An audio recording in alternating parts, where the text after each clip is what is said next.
You know, back when I was in the academy, we would follow every toast with a song.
Oh, wow. Well, welcome to Picard Season 3, Episode number 4 review. We haven't done this in about 2 weeks. Yeah, we took a week off, personal issues, vacations, that kind of thing. Just kind of forced us to postpone, but we are back, and Horny Al should be joining us soon, unless he ran back to the beach, in which case, Well, he was taking pictures from the beach, laying on there with a fucking drink in his hand, bastard. I got feet pics of Horny Al now. Yeah, I know, right? He's always memeing everybody else. I might as well get him back one day. So, well, welcome to everybody. And I like how the first thing Squatch said was oof. Yeah. I was like, the hell does oof mean? Yeah, and then he goes, I'll be back. I'll be back. Oh. Yeah, no, good stuff. But this was a pretty stellar episode. A lot of stuff happens, and about a 55-minute period of episodes. So yeah, there wasn't as much. This is kind of a running theme throughout the series. There's not a lot of action. There is a lot of talking, but in this episode in particular, I think there's some incredible character development. Mm-hmm. Yeah, I would agree with that. And for those of you who are new to our reviews and or the Picard show itself, heavy spoilers. We're going to go through the whole episode. We do this every week, and if you do not want spoilers, we are not a substitute for watching a show. Go watch the show, then come watch us. Yeah, I would agree with that. Yeah, I mean we physically go through it and you can visually see it. You could also hear it, but no, it's no substitution for getting the whole entire context. Yeah. Um And we're gonna try real hard to keep like, short segments of actual video on the screen this time. Maybe we won't get fucking taken down. we didn't get clipped last time at all, right? We didn't. No, they got us about 20 minutes after the end of the stream. That's it. They're always going to do that. We're never going to be able to get around that. Yeah, they blocked the video because it's just an automated bot response, and we always have to fight it. I mean, I literally submitted my claim right after the stream, and they reinstated it, and they released all the claims on all my videos. I don't know about you. So they don't have a single claim on any video of mine anymore. I think mine still has all of them on them, actually. Does it? Yep. Okay. I just got 2 notifications that said they released your claim. So I don't that was a couple days ago.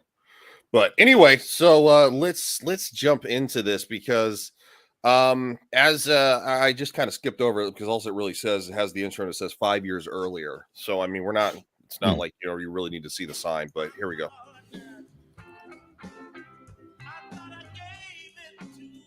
I believe this is 5 years ago in the 10 forward bar that is on Earth. Mm-hmm. Yes. Mm-hmm. Yeah. It's kind of seems to be the running watering hole of the series thus far. So hey, Cool Frog, what's up? Good to see you, buddy. Yeah.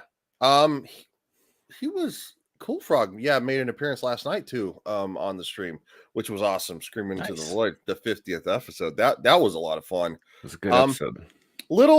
Slightly chaotic. But definitely a lot of shenanigans. We had a lot of people stop by too, so it was it was a good show. It was a fun time. I enjoyed the hell out of it. And the nature of that particular show is a little chaotic anyway. Well, yeah. Friday night was pretty chaotic too. But anyway, so yes, we are back on Earth. We're at the bar. Oh, thank you very much. We've got Jean-Luc. Obviously, he's doing his thing. He's having his wine. Admiral Picard. Gets accosted by a bunch of cadets. I've always wanted to ask you something about your. Yes, because obviously, I mean, he's an admiral. I know we're doing probably a slight recap for some people already know, but it's been 2 weeks. So he's an admiral. He's a living legend. Obviously, him and Riker both. And this is before all the incidents that we've been going through on the Titan of the unknown ship, the Shrike. So, and the crew has just been injured, and they've been hiding in the nebula. Yeah. Also, the number of Starfleet officials in this particular location, the bar, the cadets in particular, leads me to believe that it's not only at Starfleet headquarters or at least adjacent to, but that it's in fact adjacent to the Academy. Yes, I would agree with that. Which is in San Francisco, for those of you who don't know. Oh, I didn't know that actually, to be honest. Was that something they covered in like season 1 and 2? Because as I said, I didn't watch that. That's something they covered in the original cast movies. Oh, it's been forever since I've seen one of those. Yeah, no, it's Starfleet headquarters has been in San Francisco forever. I think it's been like since the early 2000s since I've seen one of those. So encounter with the Hirogen. Your book just talks about the diplomatic situation, but we heard the Alpha actually hunted you. Did you ever find out how they got to the quadrant? Did Admiral Janeway offer any advice? I'm not really See, this I don't remember happening. I don't remember Picard being hunted by a Hirogen. This might have been one of those things that took place between like TNG and the TNG cast movies, because the first time we were introduced to the Hirogen, TNG's been off the air for several years, and I think the very first time that we see one of them is in Voyager. Yes, well, because they're Delta Quadrant. Yeah, they mentioned Admiral Janeway from Voyager. Lover or hater, she has her flaws. Yeah. Basically, they're Star Trek's version of the Predator. Yep. Except they speak English. They speak basic. I don't know. I've always called it basic because of Star Wars. They always oh, you speak galactic basic.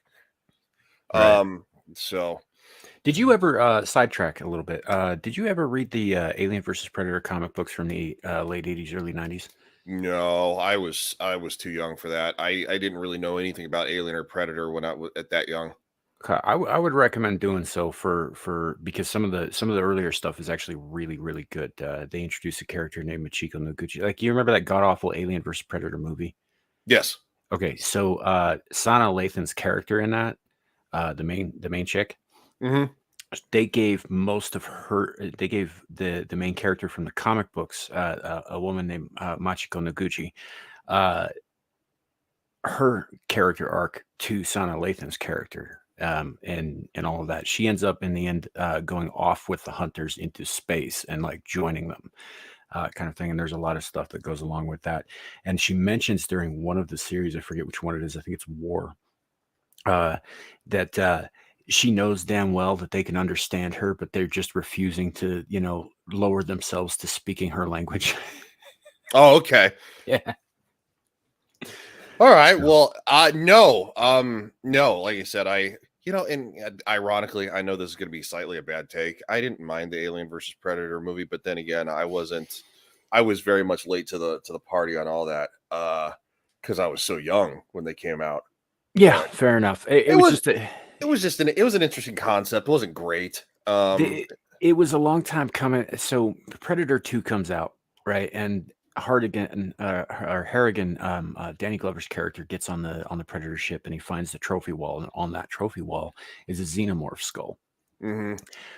That was not a setup to movies. What that was a nod to the comic books, which were very popular at that time, published by Dark Horse. Oh yeah, and see, Dark Horse. Sorry, I don't know. I was looked like my mic spiked. Hopefully, it wasn't loud. Dark Horse, yes, I think does great comics. If you ask me, they do some of the best IP based comics ever, or at least they did. Yeah. Dark Horse did a comic series for Mass Effect, which I'm a huge fan of the video game franchise. Minus Andromeda. That I don't know what the fuck that was, but I don't know why everybody's got a problem with that game. I actually enjoyed it. I mean, it wasn't the same, but it was still good. It was like the bad facial expressions, like, had a lot of bugs. Obviously when it came out, obviously I own it, and I want to go back and replay it one day, and hopefully they fixed a lot of that. But yeah, it was rough when it came out. I don't know, maybe I was just running it on a shitty system, so I didn't notice. What did you have it on? On my PS4. Oh really? Well, yeah. I mean, I don't know. They probably fixed it since then. So, but yeah. Anyway. So sorry about the side tangent. I was just making a point about the Hirogen basically being the predator, but like, willing to stoop to speaking the common tongue. Yeah. Long story short. Hey, I mean, it's a good sidetrack. I was okay with it. I mean, fuck, we go off on tangents all the time. We'd love to hear it from the man himself, please. How'd you get away? Well, fortunately for me, Lieutenant Commander Worf had cleverly constructed a deadfall trap. So when the Alpha advanced, the hunter had been turned into the prey.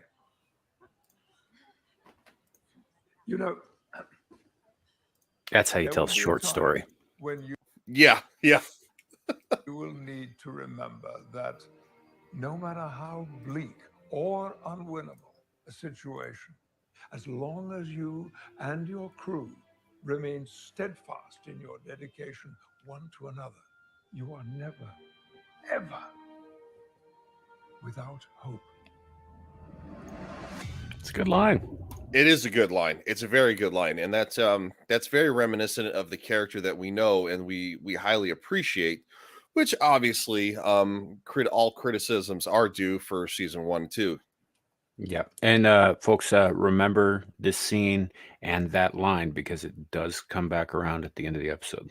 It does, yes, and they literally pan to that, and there's a very specific reason. So we are actually fast forwarding. We are now back on the bridge of the Titan, and as we discussed, they are stuck inside the nebula. hiding from the Shrike because they have been severely disabled. Well, at this point, they're not just disabled; like they're falling into a mysterious gravity well that Yeah. somehow exists inside a fucking nebula. Yeah. And I mean they're literally powerless. They're Mhm. floating off into space. Yep, they've got life support. They got a couple of systems that are bleeding energy, and that's about it. Yeah.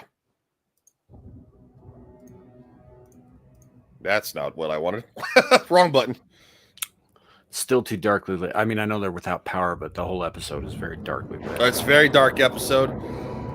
And this is a discussion that we had last night on Vets talking about I know this is going to be a slight tangent, just a smidgen, but it's very, very relevant, from like Zack Snyder's Justice League. I don't know what it is with Hollywood recently, even with like Game of Thrones in the past, even still with House of the Dragon season 1, they've got a hard on for like a lot of darkness, and it's like I think it in the case of Disney, I think they're doing it. They're making up for it in that way for bad CGI. I don't know about anybody else, but it seems like all of Hollywood is doing this whole dark thing a lot. Right. Well, to kind of tie it back to the Alien versus Predator thing, they did the same thing in the sequel, Alien versus Predator Requiem. That whole movie is so hard to fucking see what's actually going on because it's lit so poorly. Yeah. Like, and I can't stand movies like that. It's like it strains your eyes. Like, and it just they do. It gives you a little bit of a headache. I'm not saying that this is on par with that, but it just for some reason Hollywood has a hard on for darkness still. But I guess it doesn't negate the episode though. As you can see, they're tumbling off right here.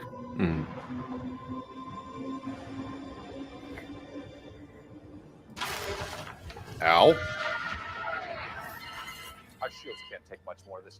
Pull power from other systems. There's nothing to pull from, sir. Engines are down. Every time I try to engage, we hemorrhage. Engineering sustained critical damage during the attack. Massive loss of power. We're down to 9%, and the more systems we use, the faster it depletes. We're bleeding to death. What if we divert everything from the warp core or the impulse reactors? Either way, we go into meltdown. Even temporarily? We won't have the power to reverse the process. It's a chain reaction. What about weapons, Mura? Already at 0, sir. And we're falling deeper and deeper into the nebula's gravity well. We're sinking. All systems are reaching critical Go ahead, dude. This gravity well thing, like even by the time the situation resolves itself, the gravity well thing doesn't really make any sense. No. It just doesn't. I mean, a nebula is a gaseous cloud, and even if this is somehow something other than a nebula, it's still got no, as far as I can see anyway, given how dark it is, any real mass to it, which is required to create a gravity well. Yeah, it I mean the irony of a starship sinking is I guess what they were going for here. If I had to pick it out because of that specific line where he says, Riker says we're sinking. Right. This would make more sense if they were in a decayed orbit around a planet or something like that, or if they were caught in the event horizon of a singularity or something of that nature. But I mean, something with mass to it, Yeah, they don't even really fully explain it, to be honest. And that is an oversight. I will admit, it's definitely an oversight. Minimums. If we don't divert some power, we will start losing life support. But if we pull any more power from our engines, there will be zero chance we can fly out of here. And if we divert everything, what does that buy us? Just a few hours, sir. At best. Better than nothing. I mean, that's what informs his decision here. Yeah. Well, I mean, and obviously you're talking about a stellar cast. So, I mean, a lot of facial expressions, a lot of hard decisions. And that's one reason, take our reviews, with a grain of salt, but go watch the damn episode because, we can only show so much without getting our wings clipped by YouTube. Well, that aside from that, what we're looking at here is a man who's desperate to save the lives of everyone on this ship because he was entrusted to do that. He is terrified of losing any more life, and it is almost paralyzing in his case. Like he's so every decision he makes is to extend the life of the crew as much as possible. Yeah, and as we learned from a previous episode, obviously he has a lot of loss on his hands due to everything that's happened with losing his son. And we find out that him and Deanna are having some severe marital problems due to it because he kind of shut down. He's kind of estranged from his daughter as well over this because Yeah. he shut down. They didn't. Yeah, they didn't. And so he's obviously he's grieving. He's still grieving at this point. Yeah. Divert as much power as you can to life support.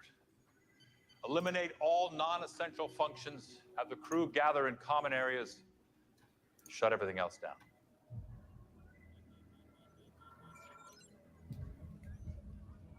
Captain!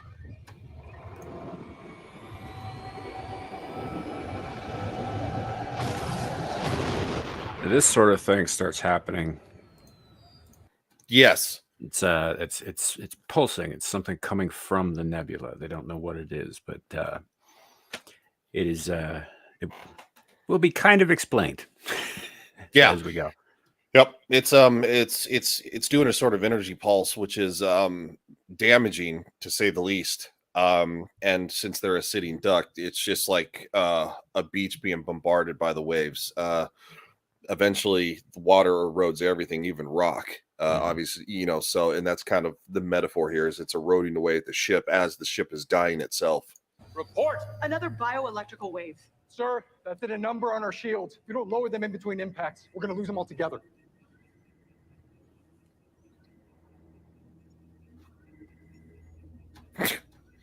I just like the looking around. Everybody's just like looking at each other like, Jesus. Lower shields.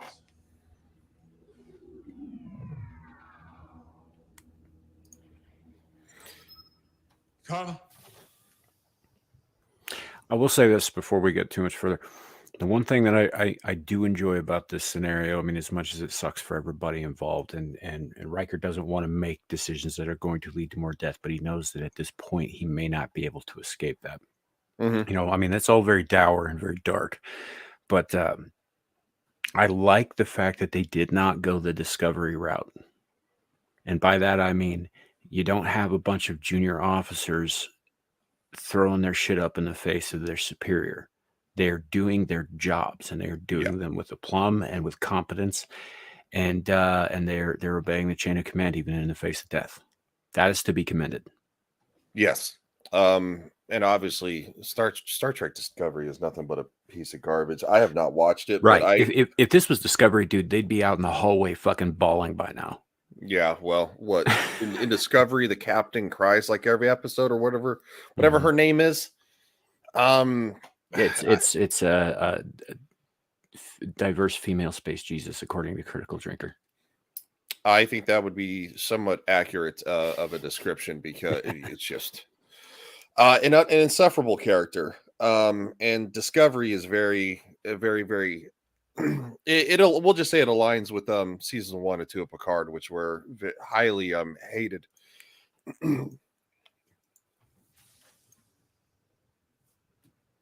Well, Admiral, I thought I have an apology to make. I'm saying this to you as a I was courtesy. out of line. Stop. The Titan's dead in the water. We estimate about 4 hours until the ship is crushed by the gravity well. But we'll probably have run out of life support by then. You were right before.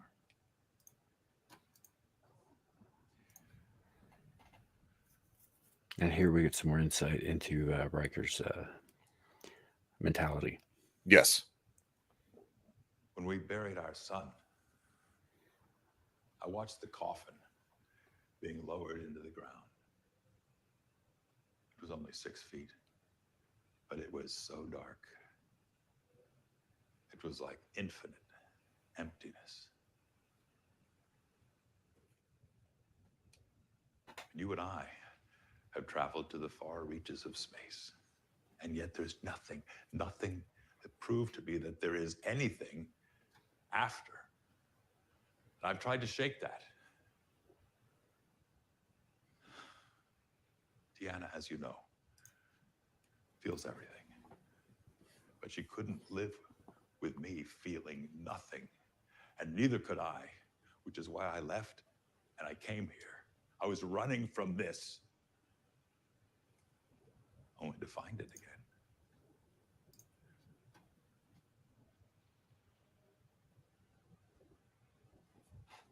Well, this is the end, my friend. And if I were you, I'd take the next few hours to get to know your son and to get your affairs in order. I'm so sorry, Jean-Luc. Riker, Frakes is in top form here. Mm-hmm. Top form. I mean, he's playing a man who's not only grieving, but despairing. You know, without hope, and not just for the situation, but for life. Yeah. You know, and which is interesting considering the adventures he's been on and the things that he's seen. He said he's seen nothing that convinces him that there's anything that comes after. It's entirely possible that Riker is immortal and can't die. For those of you who don't remember, there was an episode, I think it was in season 2 of The Next Generation, where Q granted Riker all of the powers of the Q. Mm-hmm. Riker promises Picard at the end of that episode that he will never use them. But Q never took them back. Really? You think? I don't. Well, I'm still in the process of rewatching, obviously, Yeah. but Q really, never took them back. Riker has held true to his word. There was even a moment, I think, where it came up again. There was an ensign or something crushed under some rocks and, you know, bleeding out. It was one of those situations where if they moved the rock, she was going to bleed out faster, kind of thing. And, you know, Geordi was like, dude, you have the power to do something about this. And he's like, I can't. I gave my word. And he lets the ensign die. wow. That is very powerful stuff. Yeah, it is. But yeah, but he has all the powers of the Q, and with that, I assume comes their immortality. Interesting. So I'm not convinced that he can die here, and because he has those things, and just because he gave his word that he doesn't, you know, won't use them, doesn't mean that he's not aware that they're there. And so that kind of puts an interesting spin on his bleak view of nothingness after life. Do you think they actually thought that far ahead? Well, probably not. I I mean, mean, if we're being honest, no. Yeah. Well, I mean, that's why I asked. It was just No, like, I mean, because that's a pretty This is deep cut Star Trek, so yeah, that would be well, I mean, Terry Metalis, as we did discuss, he was an intern on Next Generation. He was a writer for Voyager and Enterprise. That's super deep lore. I mean, I would love to give him the benefit of the doubt, you know, because he's done drastically better than anything we've gotten. But right, yeah, that would be that'd be pretty big. All right, so here we got 7. She is hunting for changelings. Yes, because they know there's at least one aboard. Yep, there is a saboteur who can blend in very easily. Till his face ripples. Yes, in which we do know that changelings eventually they can only hold their form for so long before they do have to revert back for a short period of time. I believe when Odo was talking about it, I think it's somewhere in the neighborhood of 17 hours. I do know that in this episode. Go ahead, man. He can hold it for longer, but it becomes harder and harder, and eventually shit starts just melting because it's just, it's Yeah. too much. Like there was an episode where he was stuck in an elevator or in a turbo lift with Troy's mother, Loxana, and he was trying like hell not to revert to his liquid form because it was embarrassing for him. And eventually he's like, look, I don't even have my bucking bowl to regenerate in and all that stuff. Yep. She holds out her skirt and he, gets into her skirt. That's probably not the best way to put that because it wasn't in any way sexual, but yeah, it was. But yeah, he they couldn't get out. They were sealed in, and there was nowhere for him to go, and he had no choice but to revert to his liquid form at that point. The irony of that not being sexual, especially since Yeah.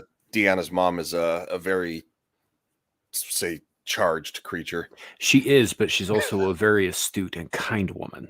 Yes. Hey, JT, what's up, man? Hey, JT. How you doing, buddy? Yes. So, but no, we do find out in this episode too that they do need to regenerate. They need to find a place to kind of hide away, almost as if much in the similar direction of humans sleeping. Is kind of how it's understood in this episode. I've always hated how Hollywood holds guns. At least they got it's halfway decent here. Oh, dead guy. Who killed our transport officer, Ensign Foster. Days before Jack Crusher encountered him, in the nacelle control room. He could look like anyone by now. We have got to keep this quiet. What? The morale on this ship is already... There is a saboteur on the ship. But to what end now? If the Changeling's mission was to help deliver Jack if Vatican failed, and there is no advantage to crippling us any further, if Vatican wanted to come and get us, she would have done it already. That's a great Now, I'm not point. saying do nothing. It is a great point, and it also comes into play very soon. Which I enjoyed that little interaction there. Because her name's Vatic, right? With a T. Yeah, with a T. She has shown to be very methodical and ruthless. But she's also exercised a fair amount of patience, but it also has a limit to it. Well, she's not entirely sane either. No, she's not entirely sane. But you do see in this episode, I'll say a crack in her armor, so to speak, but we're getting there. I'm saying keep it quiet. Hunt, woman, hunt. But you remaining in an unofficial capacity could work to our advantage. Understand? Yes, Captain. Good. All right, so she's checking out the ship. 7, 6, 5. Okay.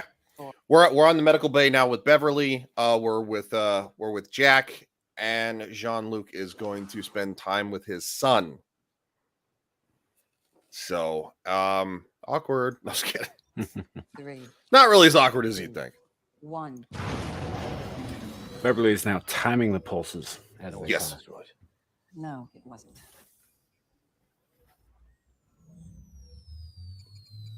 Beverly. Before you say anything. What up, Laura? How you doing?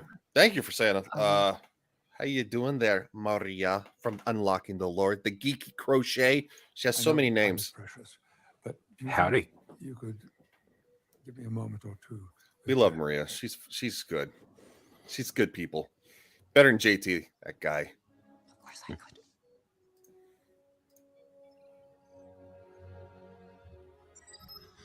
Don't come. Don't come. Fine, open. Hey, answer. He's just like, come on, man. Bang up job your heroes are doing with my ship. Love the view. Can we talk? Officially, no. Unofficially? No. We have a problem. There's a changeling on board. That's what kept us from warping away. And judging by the state of the corpse in sickbay, it's been on the ship since before we picked up Dr. Crusher and her son. Something bigger is happening here. And as much as it pains me, we have a major personnel problem, and nobody knows this ship better than you. She gets invited in. That's a big moment. I mean, because it's true. Well, the fact is Shaw doesn't like Seven, but that doesn't matter because he wants to save his ship and his crew. Yes, and he does wholeheartedly care about saving his crew.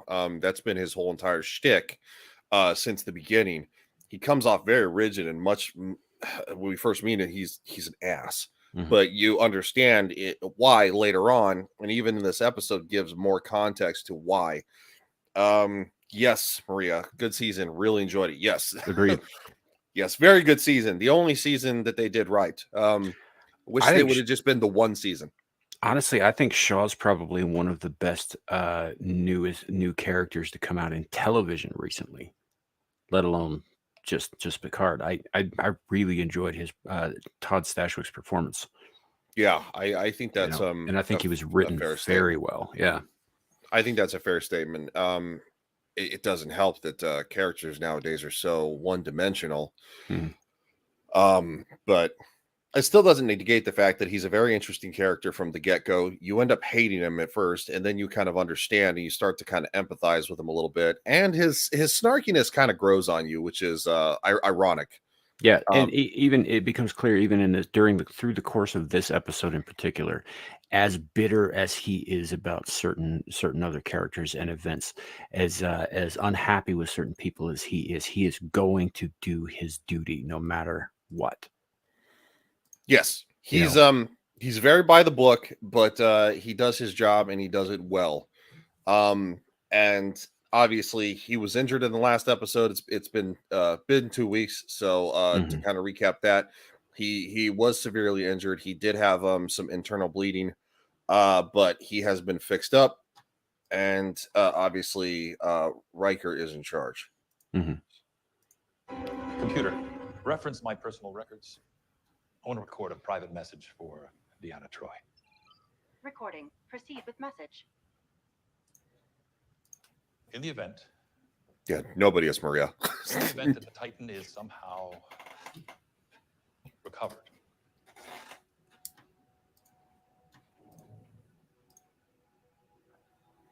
Deanna, I want you to know. Deanna, I want you.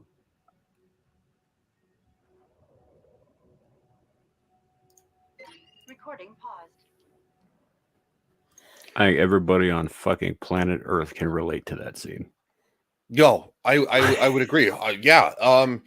So obviously he's still holding on to so much that he can't let go, that even with hours to supposedly live, he doesn't know what to say because he is so alienated his family through his grief.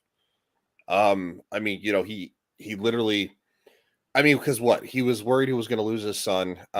He talks about how, the turbo lift, the ride from the bridge to sick bay, the turbo lift is 17 seconds. And this was the previous episode, right? Yep. And he says it was the longest 17 seconds of his life. And he thought he was going to lose his son then. And then, of course, he does later on, and it just completely destroys the whole entire family. Yeah, in the previous episode, he talked about those 17 seconds in relation to the complications with his son's birth. Yeah. In this episode, he talks about his son's death. Yes. So, and we're getting really good context too, and that's something that the storytelling that we get in most shows nowadays, it's so vague and it's so bland that there's no real character arcs, and these have actual, these characters have actual stories to tell that you can actually relate to, and it's well written. Yeah, for the most part, yeah. Now, like I said, I think we have we've only had a few minor nitpicks. Yeah, I mean, and mostly it's like technical shit, like the lighting, for example. And I understand in this particular episode, yes, they're out of power. Yes, they're the lights are dimmed down because they can't afford to, But honestly, most of the ships in New Trek are lit dimly anyway. Yeah, and it kind of casts a pall over everything, and that's. I don't know. It doesn't have to be dour. I mean, sometimes Star Trek can be bright and uplifting, but modern Trek seems to have forgotten that. Although we do eventually get some of that in the course of the season. Well, I mean, you can just compare it to TNG, where it's always well lit, it's always bright. The new ships have this dim. It reminds me of yesterday's Enterprise, where the Enterprise C, obviously comes through a time loop, and it changes everything to where the Federation is fighting not only the Romulans but the God, I'm losing my mind. Klingons. Thank you. Fuck. You're welcome. Brain's not working. The caffeine hasn't kicked in. The Klingons, and it's very dire. The bridge is lit as in always in wartime, and it has that dark essence to it. Yeah, because if I remember correctly, when they changed the timeline, Worf is no longer a bridge officer on the Enterprise. He's in fact fighting for the Klingon Empire because he was never recovered by Starfleet. Yep. Because they were at war. Yes. And we get, I can't think of her name. We get Sasha. God, I can't think of her last name. Anyway, she's a character that died in the first season.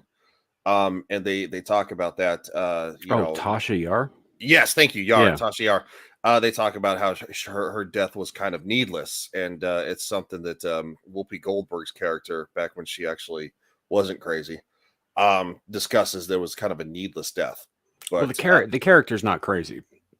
Whoopi Goldberg aside, the Guinan was not crazy. Guinan was extraordinarily perceptive, and there is some fan theory about how the listeners, the race that she belongs to, are more Q-like than not. Mm-hmm. So they don't perceive things necessarily in the same linear fashion that we do. Yes. They're extremely perceptive. Also, that's actually probably my favorite episode of TNG, to be honest. Oh, I know. You bring it up all the time. Okay, well, fuck you. Fucker. I didn't realize. In case y'all weren't aware, he's got a real hard on for the Enterprise C. Yeah. What? It's so good. All right, so we got This is a place of. We got 10 forward on the holodeck. Yeah, they're on the holodeck. I thought that was definitely interesting because they say it's that it's still active because it's kind of like a place of refuge and significance for me. But I don't suppose you've ever. They also address the fact that because like all the power is shut down to non-essential systems, holodeck would of course be a non-essential system, but it apparently runs on its own separate power source that isn't tied into the rest of the ship systems. Yeah. And so they do throw us a bone there, because otherwise this whole thing would be fucking retarded. Yeah. Well, at least they recognize that. They're like, oh, okay, so from earlier we said this, so that means that we need to do this. Yeah. Because we've watched too many shows in recent memory to where they just forget their own shit mid episode, and you're like, wait, what? Like you said this, and then now, like, what? And it just makes no sense. Well, would you like to have a drink with me? Sure. Well, I have something from my own backyard. Oh, yes. And it's a good year. Yeah, I've got to be honest, I'm not really a wine guy. Sorry. Whiskey? Preferably cheap and on the rocks. I think that's like the second time somebody's knocked Chateau Picard. Yeah, I think it happened in the first episode too. There's like nobody wants this dry shit. Yeah, it was Shaw because Picard brought something for him, and he was just like, and then he asked Riker, he's like, "You're what, bourbon guy?" Or some, I think it was bourbon. Mm-hmm. Yeah, and they kind of just dismiss Jean-Luc's winery. But that would kind of make sense though for his son, though. I mean, because you're talking about a kid who's on the run all the time. Kind of flies by the seat of his pants, always working for the next job because obviously he's a smuggler.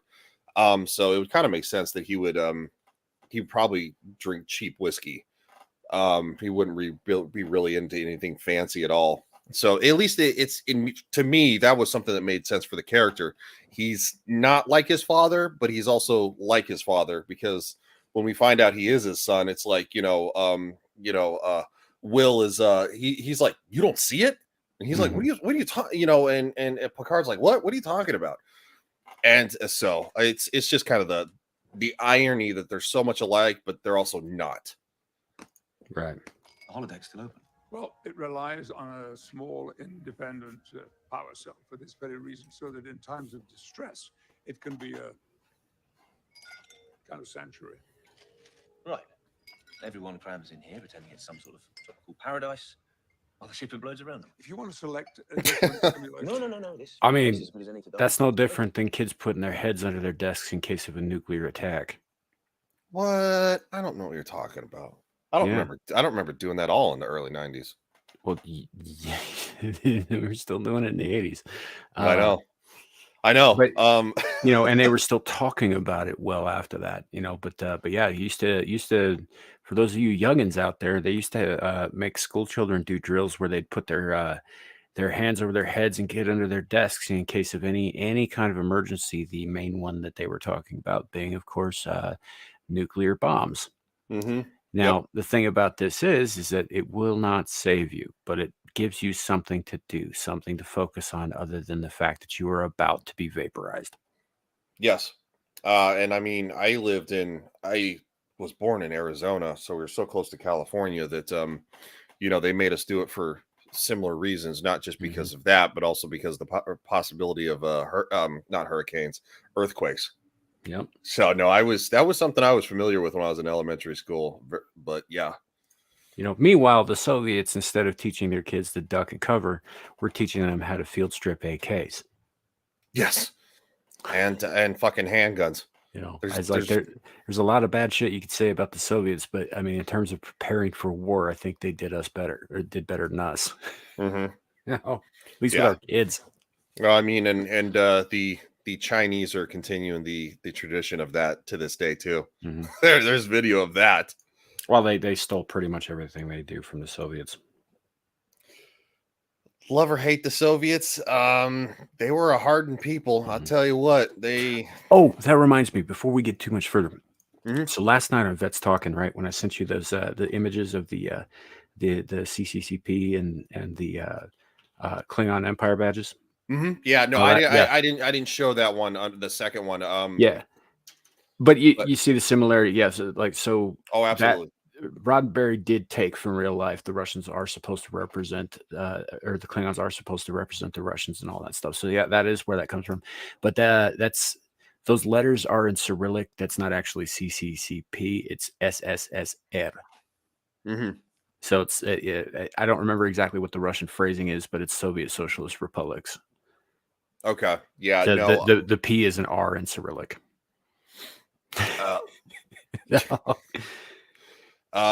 Just wanted to point that out, and I wanted to do it publicly because I'm a dick. What? All right, stop being a dick. But you're like, oh yeah, no, it's the CCP. I was like, no, that's the Chinese Communist Party. Oh yeah. It was what the fuck? I don't know. I was tired last night too. That was man, I tell you what, it was a fun stream, but it was a little bit different it wasn't as rowdy in the beginning. I think that's why because we had the gentleman who wrote the comic book on, so it was a little more stoic in the beginning. Yeah, it got a little wilder. I wasn't able to stick around for the whole thing because I had to go produce a show for Amira that kind of got a little nuts at the end too. Yeah, Logical Spock sent me a DM. They're like, "Oh, Amira's live. If you want to check it out." I'm like, "Dude, I'm still on another stream, man." He's gonna stop doing that. He sends me DMs for every single person I interact with. He's like, "Oh, they're on this corner of the internet. They're over there." I was like, I can't follow all of this at the same time. Plus, I actually communicate directly with most of them. Yeah, I know. I was like, dude, I'd love to watch, but I was like, I was like, I'm probably gonna be here for like another 2 hours, right?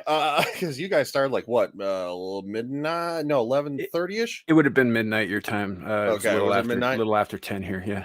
Yeah, we still had like another. I think we still went for like another 2 hours and like 20 minutes at that point. It was almost 2 a.m. by the time we were done.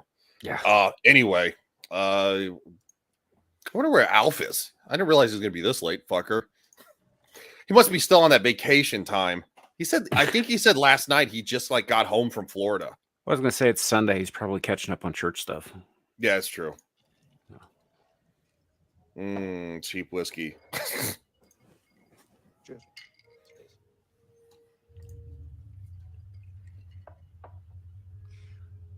I think we need to talk about the elephant in the room. Yes. Of course. The hair. When did it go? You're 23, 24. Long time ago. Enjoy it while you can. Yeah. You know, Jack, I would love to know more about you, your life, your childhood. I mean, it's your call. I don't really know where to begin. Then perhaps you might tell me the reason you decided not to know me.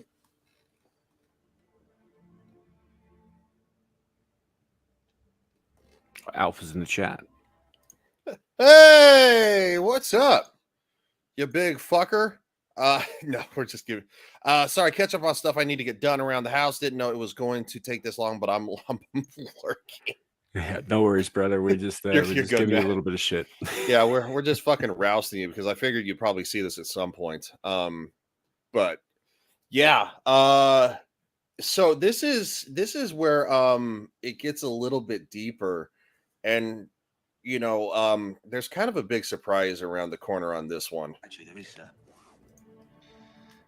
is something that might be of interest to you, given your travels. We were on a medical supply run to Metalis 4. It's a vile place. A real dump. I got stuck in a cargo hold with this Andorian who had a broken antenna. It looked really painful, so I tried to reset it for him. Turns out it's mostly muscle and really sensitive. So while I'm Yeah, I bet that hurt. Yeah. Oh, stations that Chingley can infiltrate. Andorians aren't they're pretty quick to anger and violent species too. So yeah, I imagine he probably got punched in the nose for that. So we are now back with Shaw, who is working with Seven to figure out who in the hell has infiltrated the ship and is sabotaging everything, ultimately causing what is going on. What's up? You gonna say something? I was, and then I stopped myself. Go ahead. Okay. I don't know. I've never encountered one before. They're goo people, walking, talking clay dough. They can replicate a person on sight alone. Voice, mannerisms, speech patterns, without the head. Most of the time, you can tell. Ask them a question that they should know the answer to. Simple question, wrong answer. Boom, change that. Yeah, but that would require a huge amount of knowledge about everyone in the crew. Look, you and I got off on the wrong foot. I underestimated you. You have great instincts. You are a natural leader. Make a great captain one day. Which is something. I'll say this. I slightly cringed at this because it kind of and I think this is because a lot of us are so jaded. You all the girl boss stuff, it's kind of like, oh, she's so wonderful, but she doesn't know it. I know that's probably most likely what this wasn't. I think you're cringing because it like right now, if you take that statement by itself, yes, I get that. But yeah, in context with the rest of what he says, no, it makes perfect fucking sense. Yeah, when I first heard this, I was just kind of like going, I was like, okay, we're not really gonna. I mean, to be fair though, 7 of 9 is not a 2-dimensional fucking. No, she's not. She is a 3-dimensional character who has worked her ass off to get to this point. She's been around a long fucking time. And Voyager came out like what, 96, 98? Yeah, give or take. And she started in a place where she was one of many and learned how to be an individual first, and then a member of a crew that she was not like telepathically connected to, and just learning to be her own person again. And the fact that she's the commander of a starship and Starfleet at this point shows that she's gone a long way. And this is not like it happened overnight. We're talking decades of fucking work. and she is Mhm. very competent. She has always been competent. She is at times a little too, I mean, she does have flaws. She is full of herself for one. You Oh know? yeah. I mean, well, Um, she has very human characteristics. I mean, because yeah. obviously she's had to learn to be human again. Mhm. Obviously being formerly part of the Borg collective, but Yep. and She makes mistakes. She, owns up to them. Mhm. You know. I mean, I'm just kind of calling out I'm just stating the elephant in the room because it's easy to take a statement like this and go, "Oh," but we have to look at it through the context, it's so easy to just kind of like write some of this stuff off as, and some people have, even talking about Picard season 3, there's Mhm. still people who think that like, oh, was it good? It was super like woke or cringe or whatever the Oh, hell you want to call I it. guarantee you there are YouTubers who I'm not going to name specifically right now, but I'm sure you know who I'm talking about, who took this specific thing that he just said and said the whole fucking season's trash. Yep. You know, I think I know I exactly who think you're you know talking about. exactly who I'm talking about, but Yeah. and I mean that's fine, that's your opinion or whatever, but you're taking it out of context. You gotta look at the whole scene. You gotta look at how he's saying it, how he got up to a point where he would say that, and what happens Hmm. after. It's not a one-off kind of thing.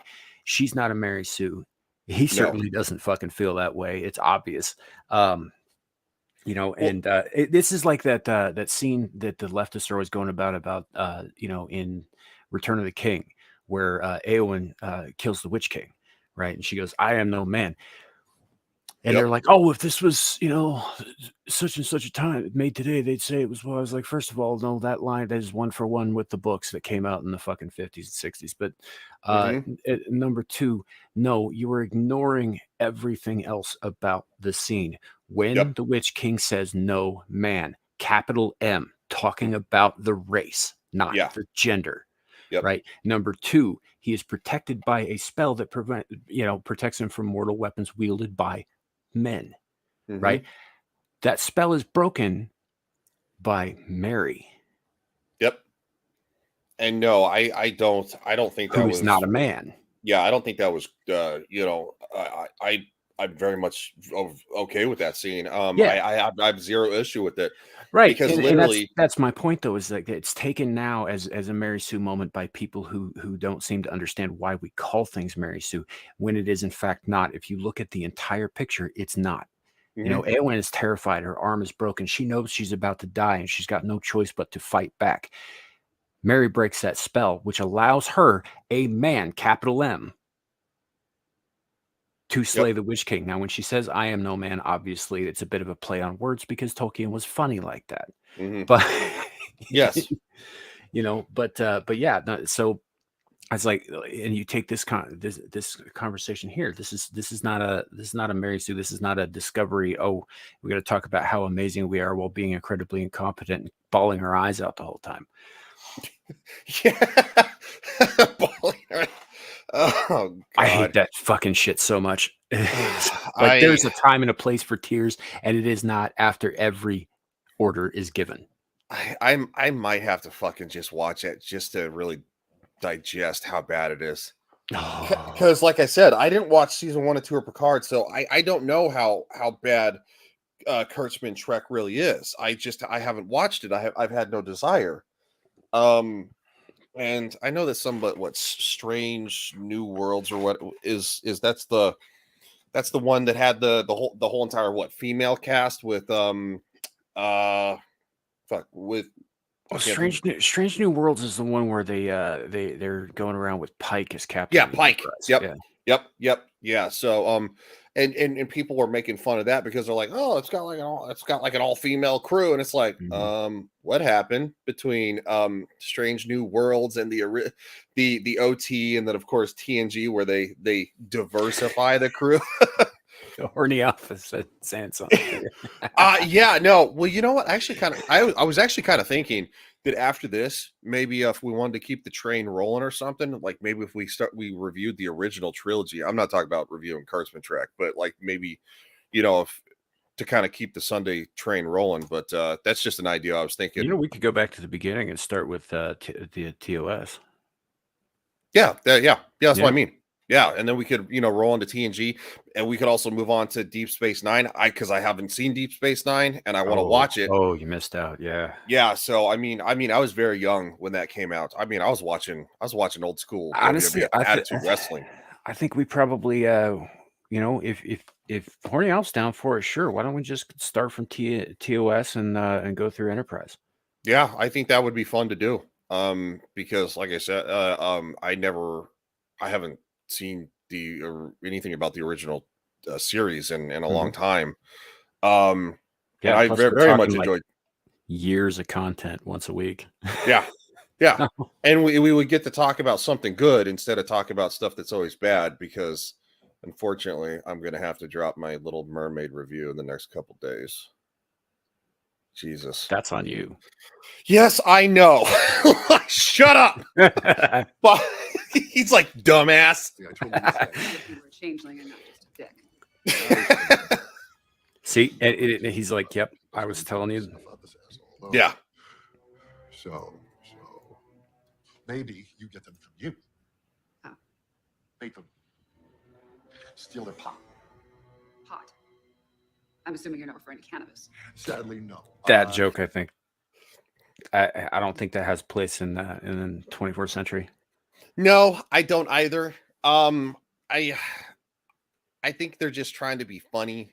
But the thing is, though, is that it kind of comes off, and I know that I guess Disney wouldn't necessarily make like a pot joke, but Disney's made other jokes, and it's weird, because and that's one thing that I do have criticisms. It was fine in the MCU, but when you start transferring MCU style jokes to like Star Wars or like Star Trek, Right. or it just Hey, Bernie. Hey, Bernie, what's up? It's just weird. Yeah, it doesn't make any sense at this point, because, like, cannabis is obviously an earth plant, and assuming it's still around at this point, which it may not be, because Yeah, I you got to doubt it. remember that there were a whole series of nuclear and eugenics wars in between now and when fucking Starfleet got rolling, and a lot of the earth was destroyed. The surface of it was scorched down, and a lot of plant life died and all that kind of thing. Many people did.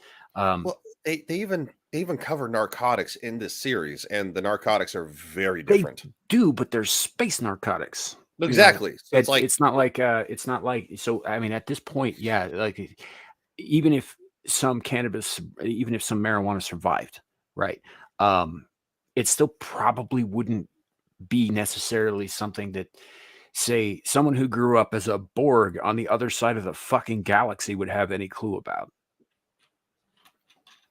I don't think Just saying. anybody but humans would have any idea, and I think that even would be scarce. But I did want to highlight this because Alf said it's been a while since I've watched the original series. The episode is shorter than Picard, I think. They are, but they were made for network television in the 1960s. So yeah, it's about 43 minutes for commercial to allow for commercial breaks, give or take. Yeah. Well, I mean, that's the same way that a TNG and Voyager are. I mean, each TNG episode is between like 41 to, I think, max I saw like 46, 47 minutes. So, but yeah. So anyway, when he's talking about pot, he's not talking about doobage. Which he makes clear, and then he makes one of the dumbest puns I have ever heard. Yeah. So it's hard for changelings to maintain their non-goo false form, and so they have to rest in a pot, a vase, a receptacle thing.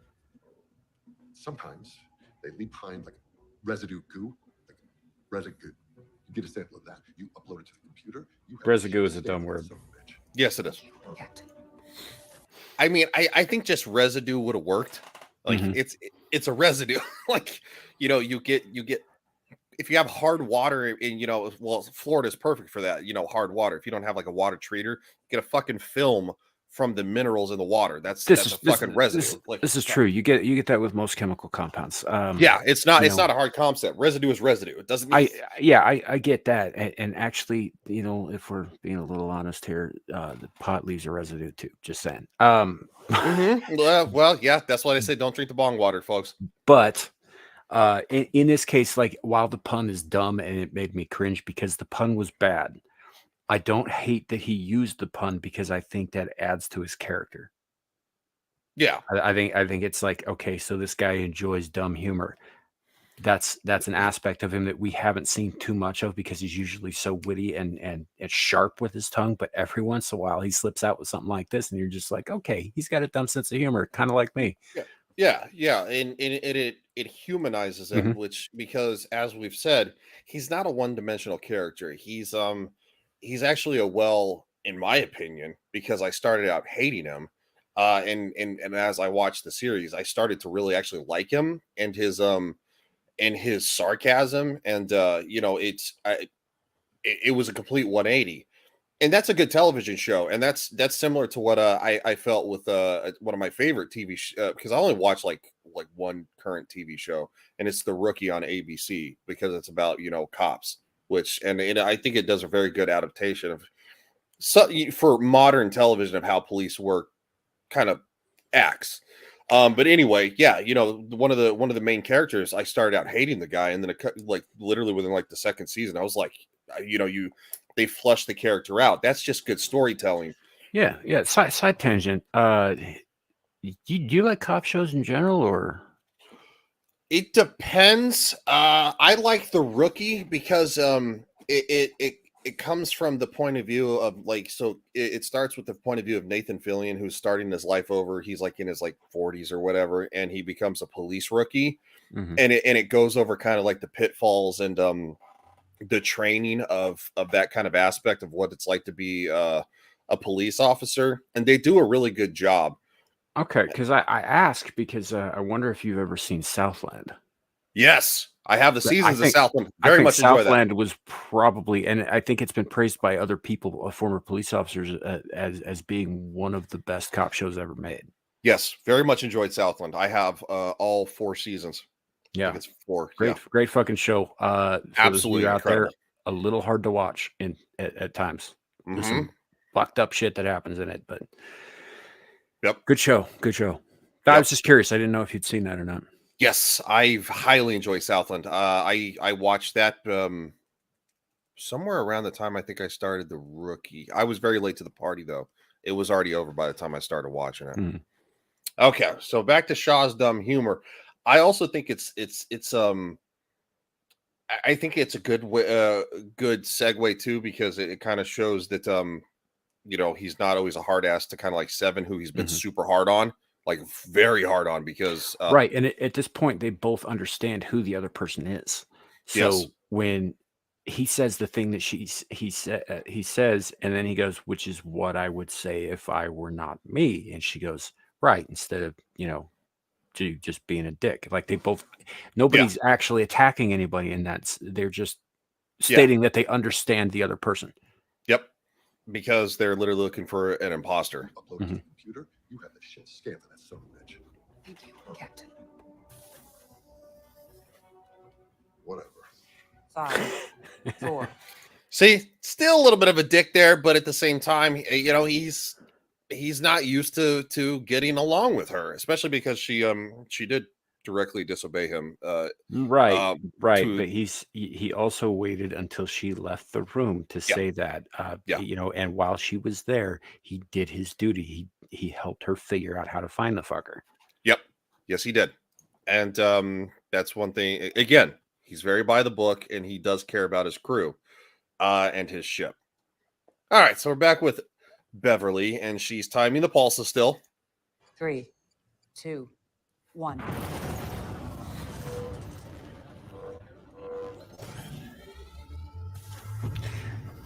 Something that I noticed there.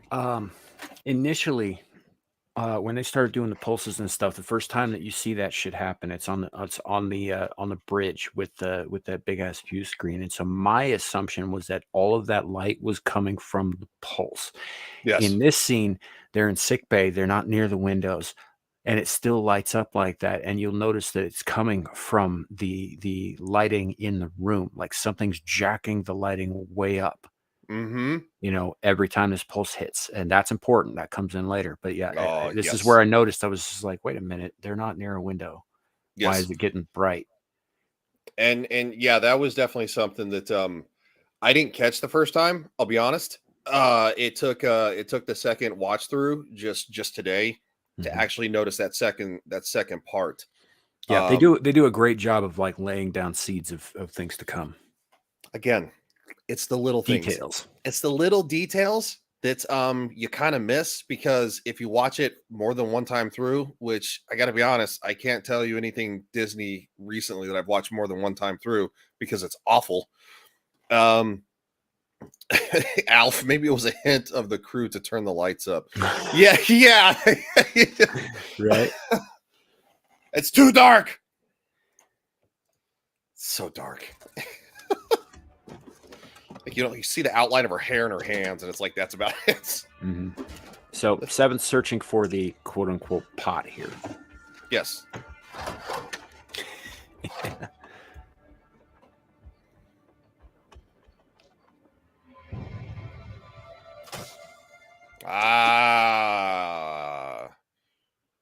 There, hidden behind a light. Yep, and that actually looks remarkably like Odo's. Mm-hmm. Yes. No, his jar. His resting place. Yes. I will say this. The pot is quite small for the amount of goo they turn into, but that's just like a minor nitpick. I don't know. That's just me. The law of conservation of energy does and matter does not seem to apply to changelings. No, and it never has. To be fair, it never has. There's a scene in an early episode of Deep Space Nine where Odo makes friends with this little girl, and at the end of the scene, she's like, oh, you can turn into anything. Or at the end of the episode, to make her smile, he turns himself into a spinning top. Okay. It's about half the size of his hand. So yeah, like the size isn't really an issue for them. Okay, so it's down. Okay. Yeah, look at that. There's Alpha. Says they can compress down to a denser, smaller object. So actually, I think there was an episode where he was spying on the Duras sisters too, and he was a mouse. Wow. So, he's been a duffel bag. So yeah, I don't. It doesn't seem to matter with them, and Alf might be right. Maybe it has to do with more of a condensing their molecules and like compressing themselves than anything else. But if that was the case, though, you'd end up with a really fucking heavy mouse. Yeah. Well, I guess it's one of those things you have to kind of suspend disbelief a little bit. So yeah, it's a television show. I mean, we're not really going to beat the horse that much. So unlike pump action laser rifle. That reminds me. Yes. Also, that was very stupid. But I forgot to send you that meme of Shadow beating the dead. The dead Bree horse. Yeah. Put that in our DM. Yes. Pump action laser weapons. So fucking stupid. For when you need to recharge. Look, every once in a while, like this season is not perfect. There are some dumb fucking things in it, and that is probably my least favorite thing. Yeah, I think that was probably the biggest scathing thing that I had an issue with, and it was like right from episode 1. But whatever. Where's it go? All right, there's the Shrike. And we go back to Vatican. The Reaper sound. I immediately thought of that. Every time that damn thing shows up. You know what I hear in my head every time I hear that sound now? What? It's just the old-fashioned dun dun dun. Mm-hmm. Yeah, they've kind of used that as kind of like I don't think it was necessary there because it just anyway.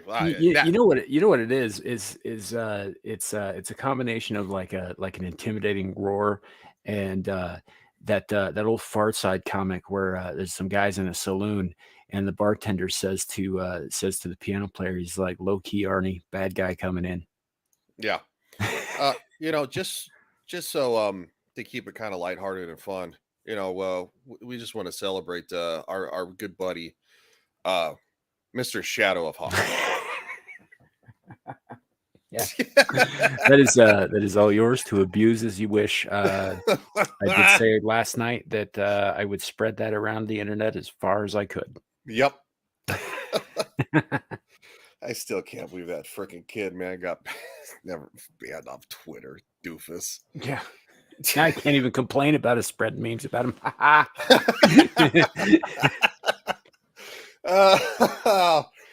Yeah. Good stuff.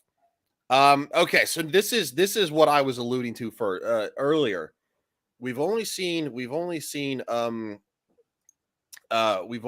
her from one angle. Vaticus presented herself as being in charge, and she has behaved as if she is in charge this whole time. Yes. And here we learn that she's answering to somebody. Yep.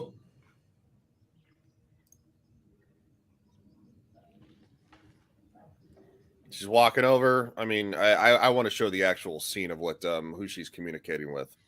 So that's why I'm not putting it on screen just yet. Ow, my hand.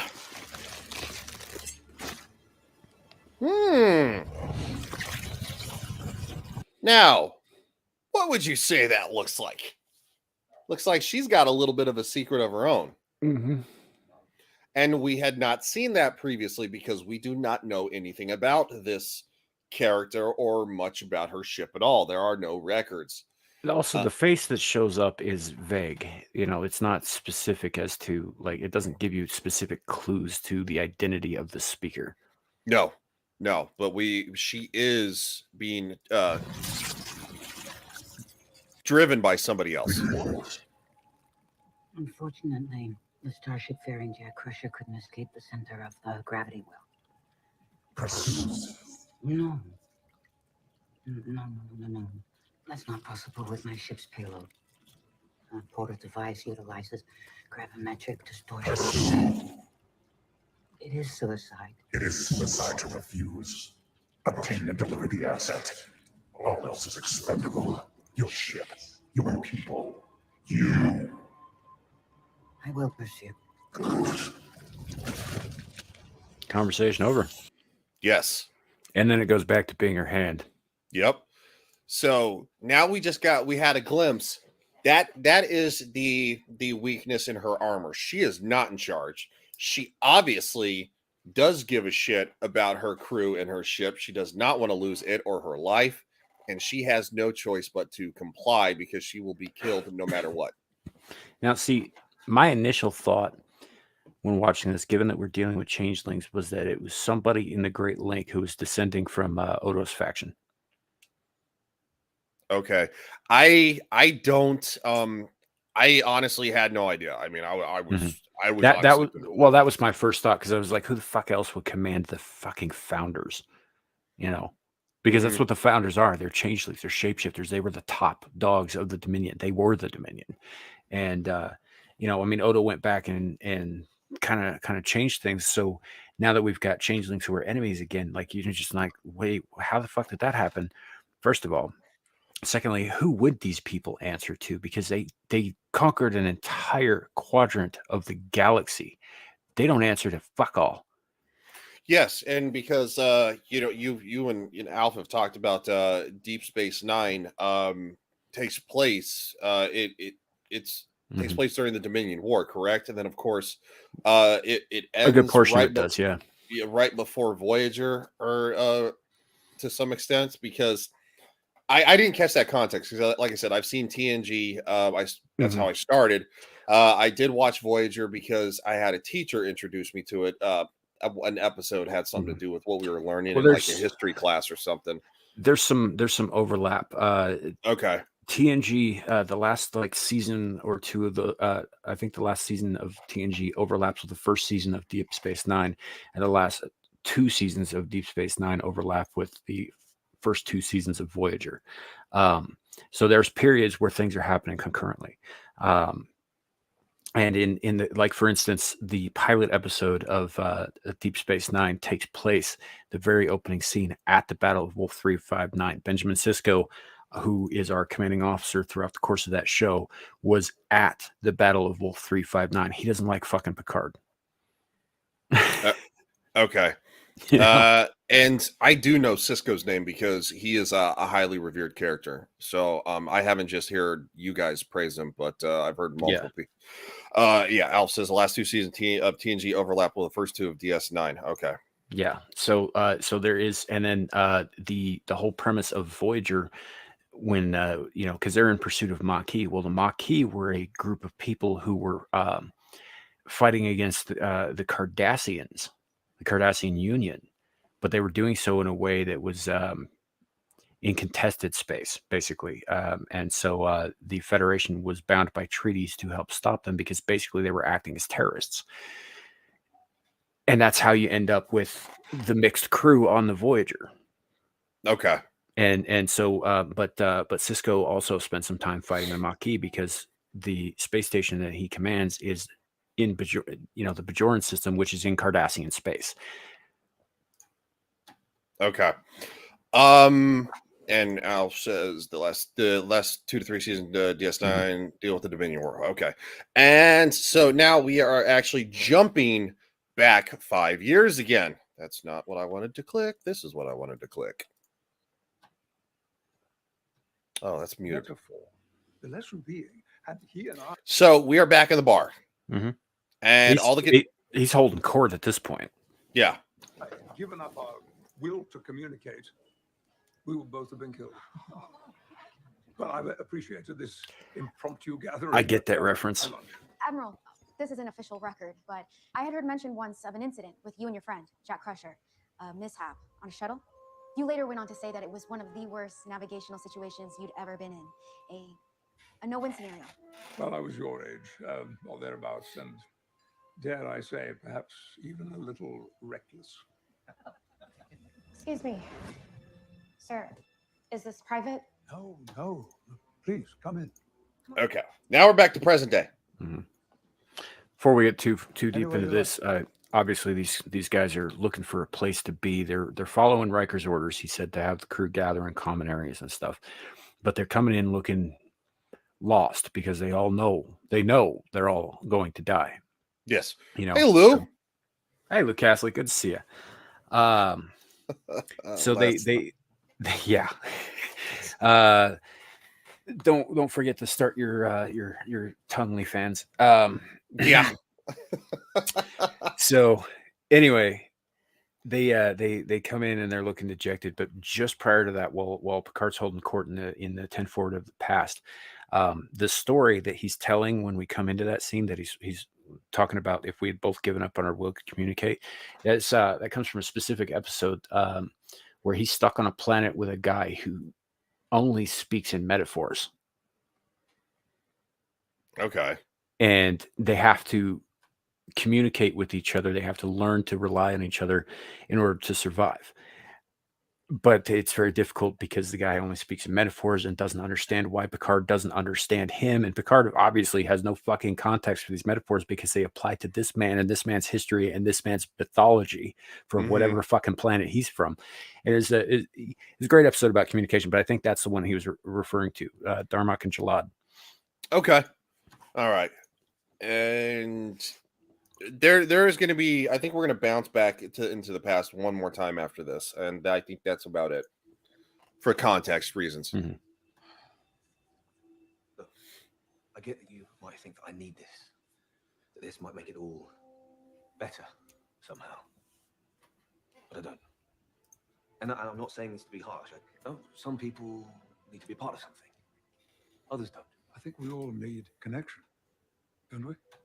I mean, look around you.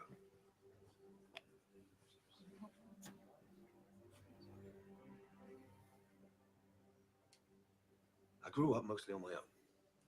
Sure, I had my mother, but that's who I am. Being on the outside, it suits me fine. You found your thing, and I found mine, and that's all right too. So if you think that this is about a moment that I need, I think maybe I do. Yep. And see, this is something that we've talked about a lot. Is that I knew exactly where this was leading when Jack was saying this. I was like, he keeps saying, if you think this is a moment that I need, and it's like, immediately in mind, I'm like, I know you don't need this. Like, I know who does though. And then of course, Jean-Luc says, I do. And it's like, yeah, that's great context. That's great storytelling. And I very much like that. Like it's kind of predictable, but the thing is though, is that the fact that you can get invested and follow along with what these characters are going through is what makes a good show.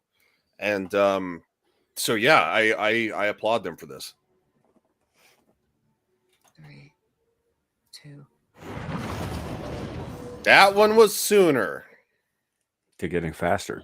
They're getting faster. And so obviously that is an issue, but there's the doctor who gave Beverly a hard time. But she came around.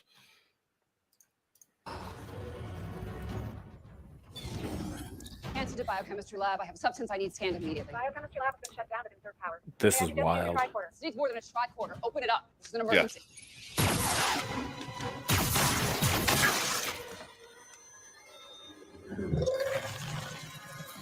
Well, found one of them. Yep. I gotta take it off screen because that was about 15 seconds. That was 20 seconds. That was a nice like I don't like a lot of the effects that they did with the changelings in this, like the visual effects. But I think the arm thing, I think that was a very cool effect what they just did there. I agree. I also I love the way I mean, even just the actor himself, like going just the way he reacts and then the snarl. Yeah, he's like, you motherfucker. Well, yeah, because literally, as we scroll back right now, I mean, he's literally charging her. Yeah. Well, they're not immune to damage.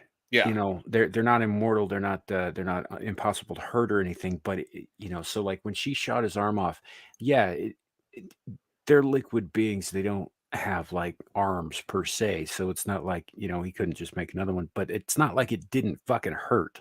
Yeah. And of course, to escape, goo monster. Yeah, is that sack of human fat. Yeah, I don't necessarily, I kind of think maybe they made them gross looking to kind of add to the effect. Because they didn't have to though. Yeah, they didn't have to, but I think, well, you have to realize too that they figured that probably their modern audience that's rolling over from season 1 and 2 is going to be like fucking lost because they're going to have no idea. So I think they kind of made them gross looking as an added effect.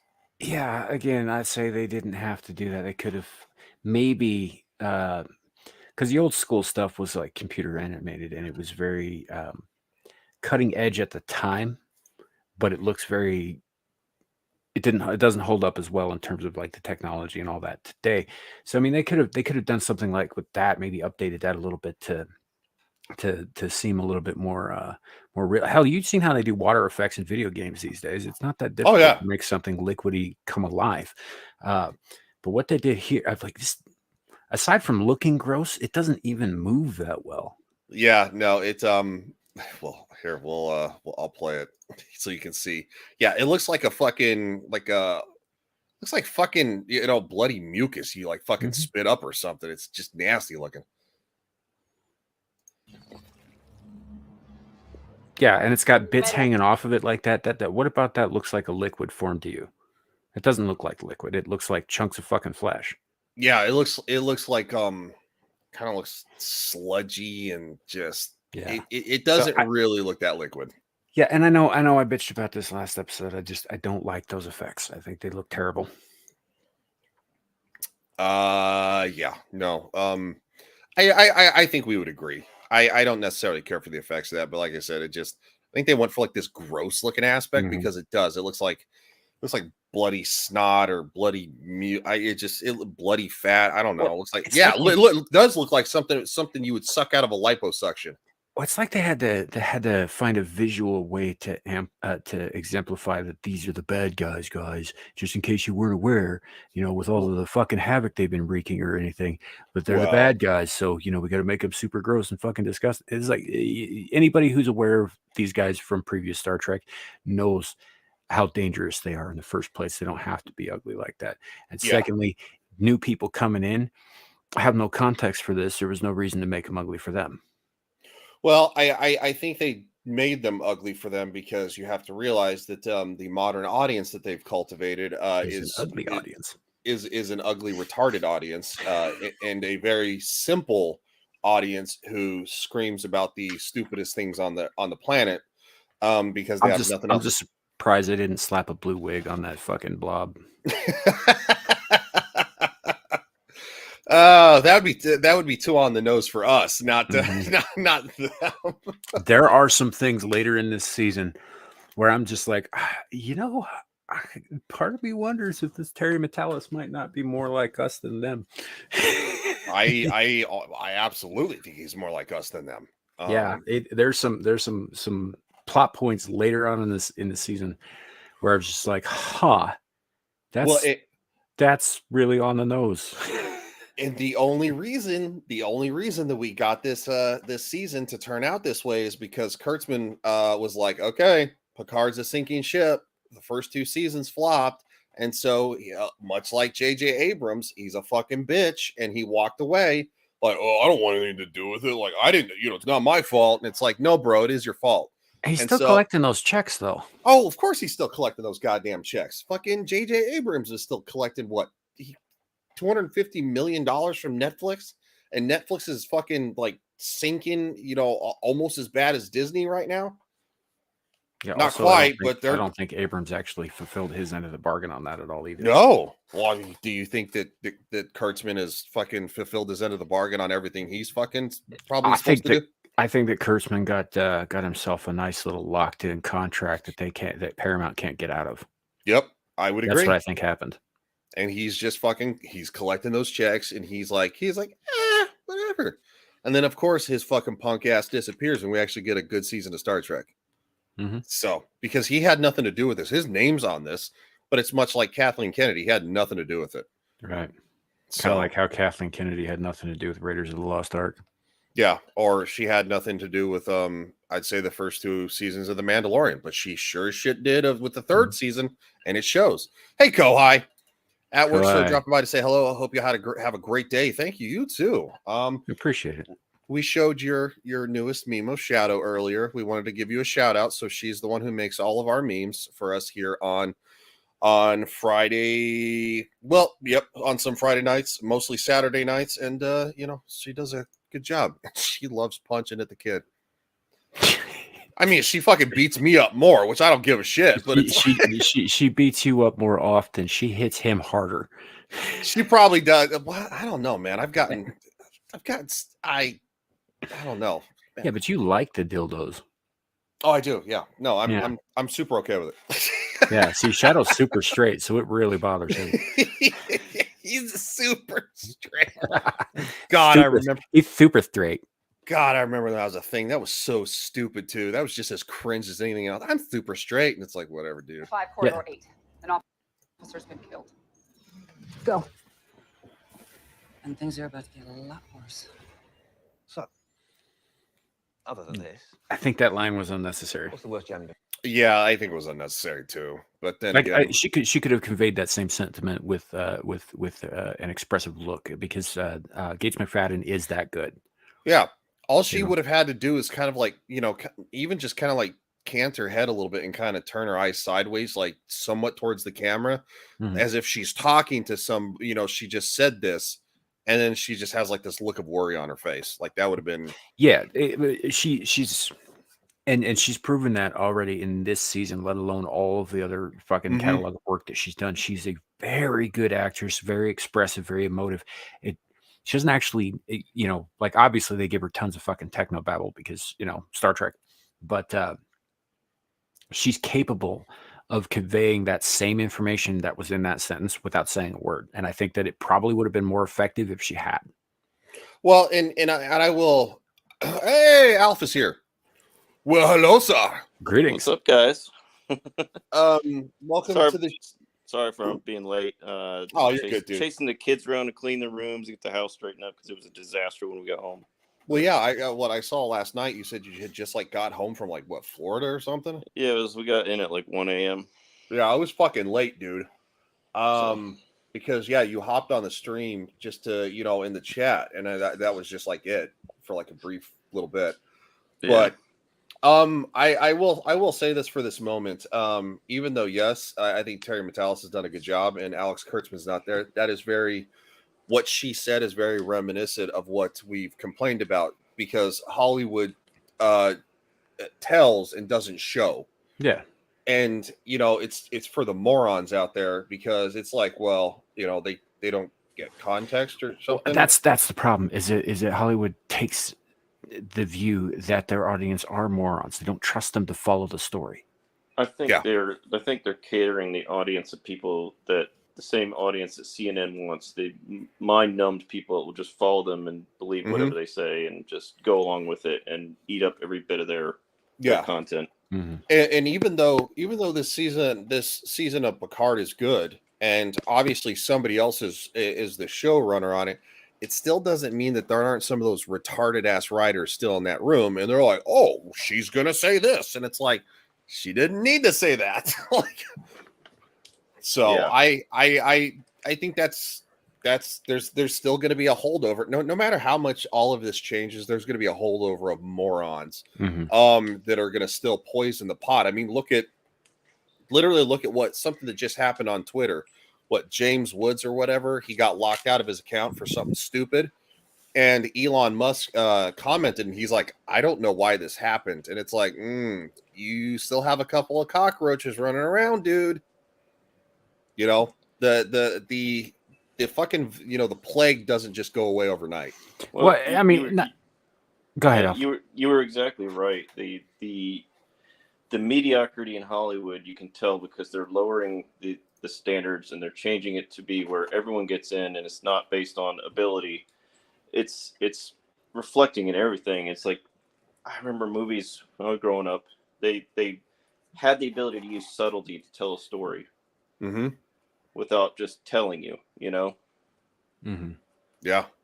And nowadays it's kind of I mean, I'm not saying it's completely lost, but it's lost on a lot of fucking people. Well, for example, like last night, or not last night, but yesterday before the big show, I watched Bullet Train on Netflix, which is a more recent film. I'd heard good and bad things about it, and I was like, fuck it, I'll just check it out. Overall, I enjoyed it, but they had that same issue where, like, they were trying to do kind of a, Quentin Tarantino-esque, like, here's this bit of side story, here's this bit of side story, this is how it all fits together, but it was almost all just a string of tell, not show throughout the course of it. I still enjoyed it. I mean, I think it was put together well, but there was a lot of that crap in there. It's like and sometimes they would like let something not happen for a while, and you'd be like, oh, I wonder what happened to this guy, and then they'd show you his entire goddamn life story. Yeah.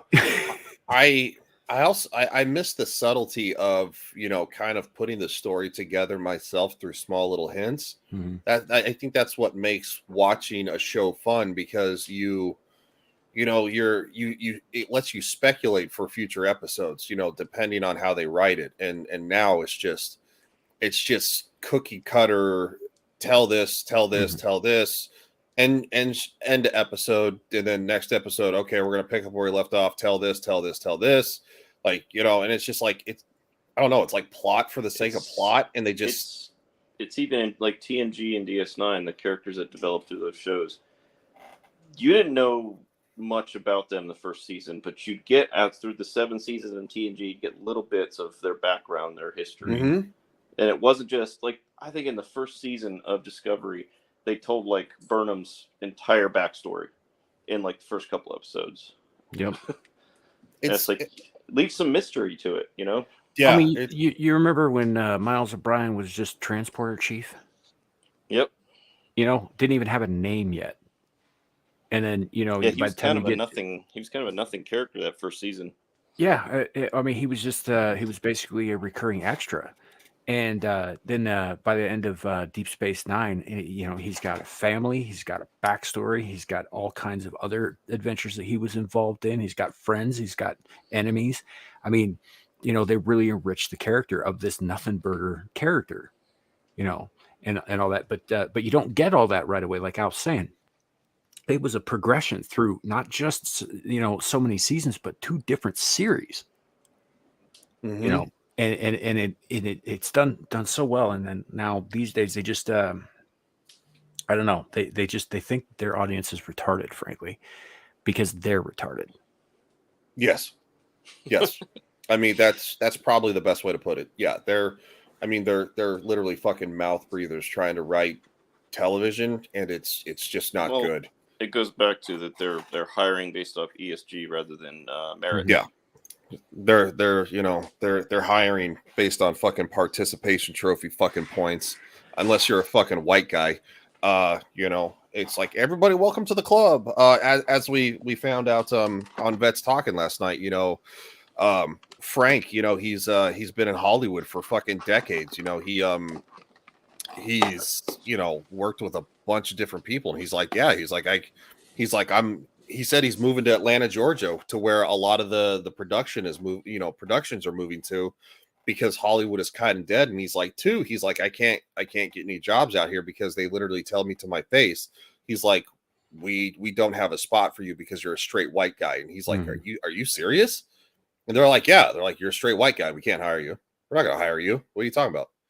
And I was just kind of like, we all know the fucking, that's what's going on. But he's like, yeah, they tell you to your fucking face that they're He's not not going the to hire first you. guy. He's not the first guy who said anything like that. Hell, even Frakes himself a couple weeks back on a podcast said something similar about how, yeah, it's like bad time to be an old white guy right now. Yeah, it's like, okay. So, but Whatever. I guess my initial point was that the way that was done with Crusher's line there was unnecessary. That could have been conveyed with the look. It could have been cut all together. Honestly, it wouldn't have hurt anything. No. And it would also save part of the 55-minute episode runtime. I mean, yes, this is a longer episode, and I mean, it does need to be fleshed out, but I don't think it needs to be that much. Sure. But I will also caveat that with, there are also other examples in this very episode of good story building and good subtlety stuff, like with the lights. Yes. So it's not like I'm not going to throw the whole episode out because they did this one thing I don't like. I think it was a writing mistake in this case. Yeah, no, I would agree. We're not bashing on the episode, guys. I think we kind of got off on a little bit on a tangent, because this is just what we do. It's just the state of writing in our entertainment, and it's blatantly obvious. So I think we're more sensitive to call that out and say that wasn't needed. This was easily avoidable, and it just. So I mean, we're not trying to beat a dead horse. No. Unlike our buddy Shadow. Also, Alf, congratulations on making it on time for possibly one of the single most brilliantly delivered monologues in recent memory. Woohoo! Woo! First, well, one involves your namesake. I mean, not this. It comes after, but yeah. No, I always wondered about that. I mean, I know my mother didn't hate you, but This is a good bonding scene, though. Yeah, it is. Jack Crusher was once my very best friend at the academy, and truth be told, I would have named you the same. Jack was, well, he and I were on leave on Angelius 4, and we met these 2 delightful young women. Oh, were they delightful? Delightful and enthusiastic. Right. Well, then Jack and I were unexpectedly called back to the Stargazer, but I had. What's up, Samuel? Do you think that Jack Crusher finds it very odd that his namesake is his half-brother's father? That's a mouthful. Don't know. I think he thinks it was odd that he was named after Jean-Luc's best friend rather than his own father. Mm-hmm. Also, how much do you think he knows about Wesley? I'm just curious about that. Probably only what his mother's told him. Probably, yeah. Yeah, because that whole situation was weird. Yeah, a little bit. Obviously, Wesley Crusher isn't really mentioned like at all. Like just briefly, but I think him disappearing with the time traveler that whole plot was a good way to get rid of him and not have to talk about him again. Yeah. Well, I think that was part of it. He was also at that age where I think the actor himself was going off to college and wasn't able to film as regularly, so they just kind of wrote him out of the show. But the way that it happened, yeah, he doesn't exist in the same time space continuum as like everybody else does anymore. Mm-hmm. You know, he still exists. He's just, you know, elsewhere. Yeah. in something. Yeah. Of course. I mean, I'm not going to complain because Will Wheaton's a fucking weirdo and he'd be pushing for nonsense in this show. So. You know, I get that. I wasn't complaining about the actor because, you know, fuck that guy. Mm-hmm. But he's a real piece of shit. You know, when I bring it up, I talk about the character because there were moments in the show with Wesley where he was a very endearing character. Brief moments, mind you, but most of the time I felt about him the same way Picard does in the first fucking season. Yeah, I know. It's still one of my favorite things. Shut up, Wesley. Just like I do enjoy that. I think that was what I was saying last time we were here. Like that was a big development point for Picard. Like he was so harsh against kids the first season, and then like softened on them to the point where they had episodes where he was, like I said in the last one, where he's trapped in an elevator with 3 kids, and he had the whole plot was him stuck there, and they're trying to work things out with the kids, and so yeah. And Wesley was key to that development, so I don't regret him being there for that. You know, I think that was a good thing. But the character of Wesley himself, most of the time, just grates on the nerves. I would agree with that. Yeah. Yeah, no, I was never even as a kid. I was just like, because I was a kid when TNG was on the air. I was like, I didn't care. So Hatched a plan to borrow a shuttle. You mean steal? No, borrow a shuttle to return to Argelius briefly to Get laid. Hey, we had an invitation. Anyway, on our way back, a micrometeoroid shower hit the shuttle at high speed. It wrecked us. Instantly, we were blind, powerless, and running out of air. We couldn't contact the ship because You disabled the comms before you left, so they didn't know that you borrowed it. we were dead in the water. But we improvised a system, swapped the remaining power between docking thrusters and life support. And we inched our way home. No sensors, no visuals. 10 fucking grueling hours. ugh. yeah, didn't I don't care for this. That was not necessary, and that is not Gene Roddenberry trick. Nope, it doesn't need the swearing. I'm still sour on it, but I Another get the thing- emphasis, but that could have been achieved with a grunt. yeah. Another thing when he mentions getting laid, you think that's still going to be a term for having sex 400 years in the future? No, it's a very modern term. Like swearing is a very modern thing. I mean, how many streams are we on together? You know, on the up until recently, due to vacations and different things. But like, how often are we on stream? It's not like every fucking minute of every fucking episode we're fucking. So it's not needed. Well, I mean, you are. No. Fuck you. See? The only time I think I've said the F word this episode is to cuss you out. Well, 3 times now. So, Yeah. That's kind of my point. Shut up. I hate you. Better. Him navigating me, firing the thrusters, simply hoping until finally we were home.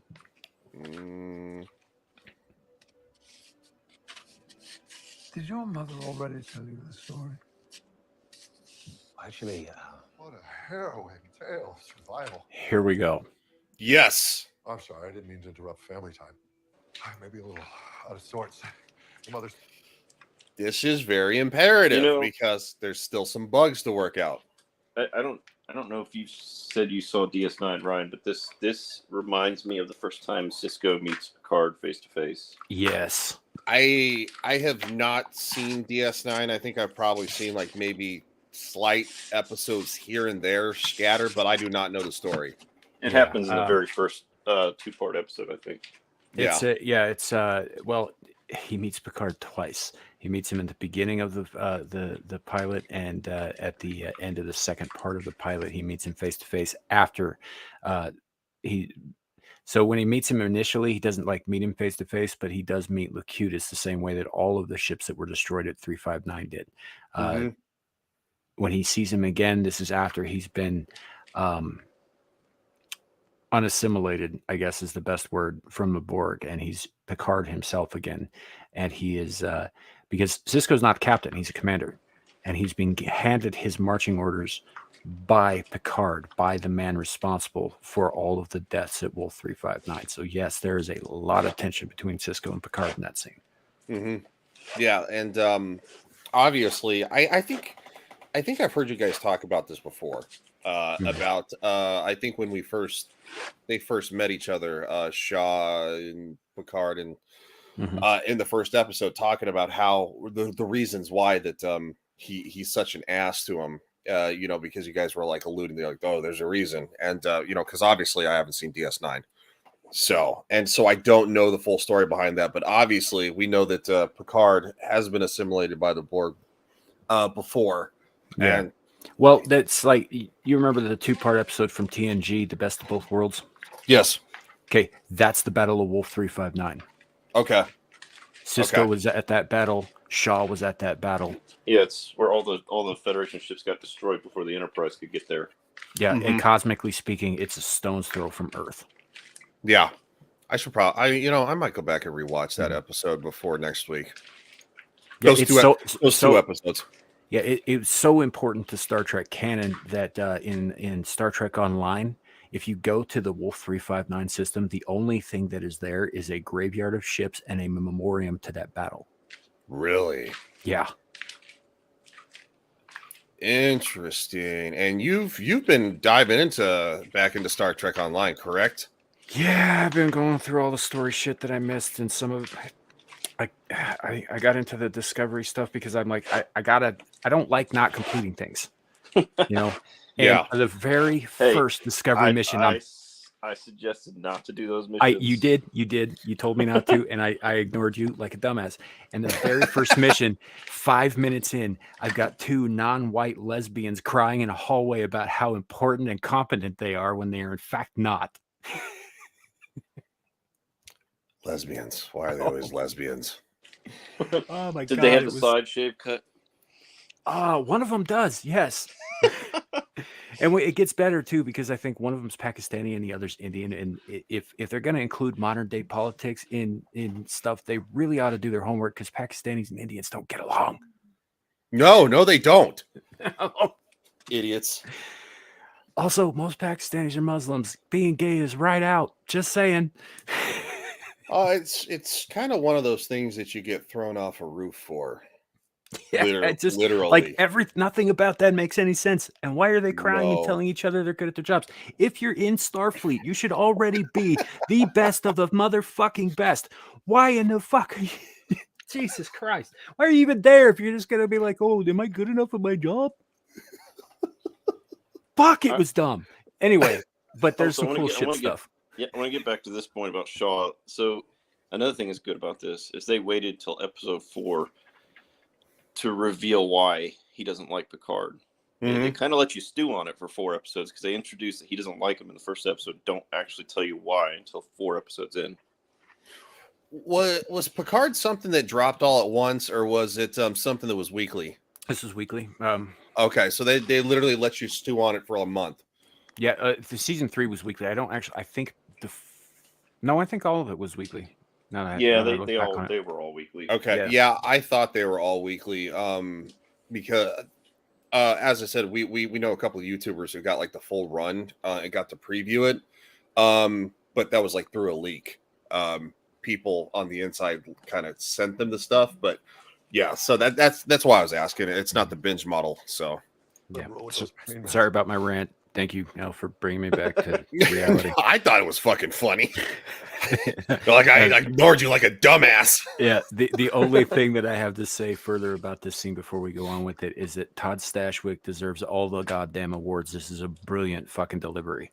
The emotion that he shows in this is awesome. Yeah. Speaking of harrowing stories, did your old man ever tell you about the time that he and I first met? Uh-oh. USS Constance.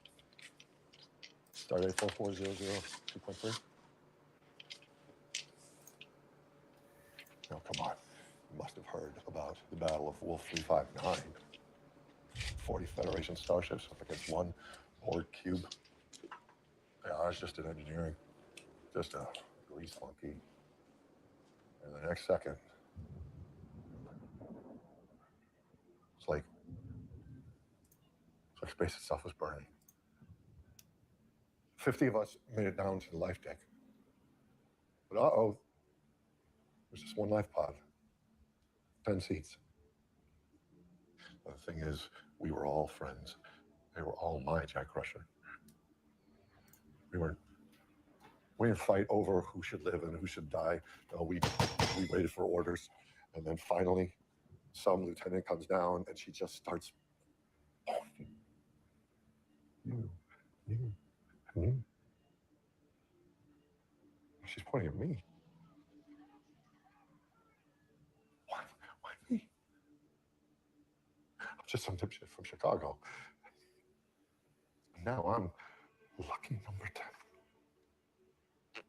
She didn't even count herself. Get in, she says. That's an order. No, I don't. I ask myself the same thing.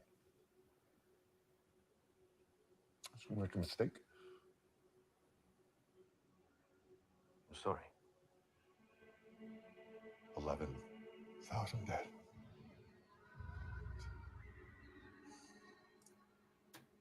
Do you know where your old man was on that day? He was on that Borg cube, setting the world on fire! Forget about all that weird shit of the Stargazer. The real Borg are still out there, and they have a name for you. Locutus of Borg. The only Borg so deadly, they gave him a goddamn name. All right, that's enough. No. No. It's all right.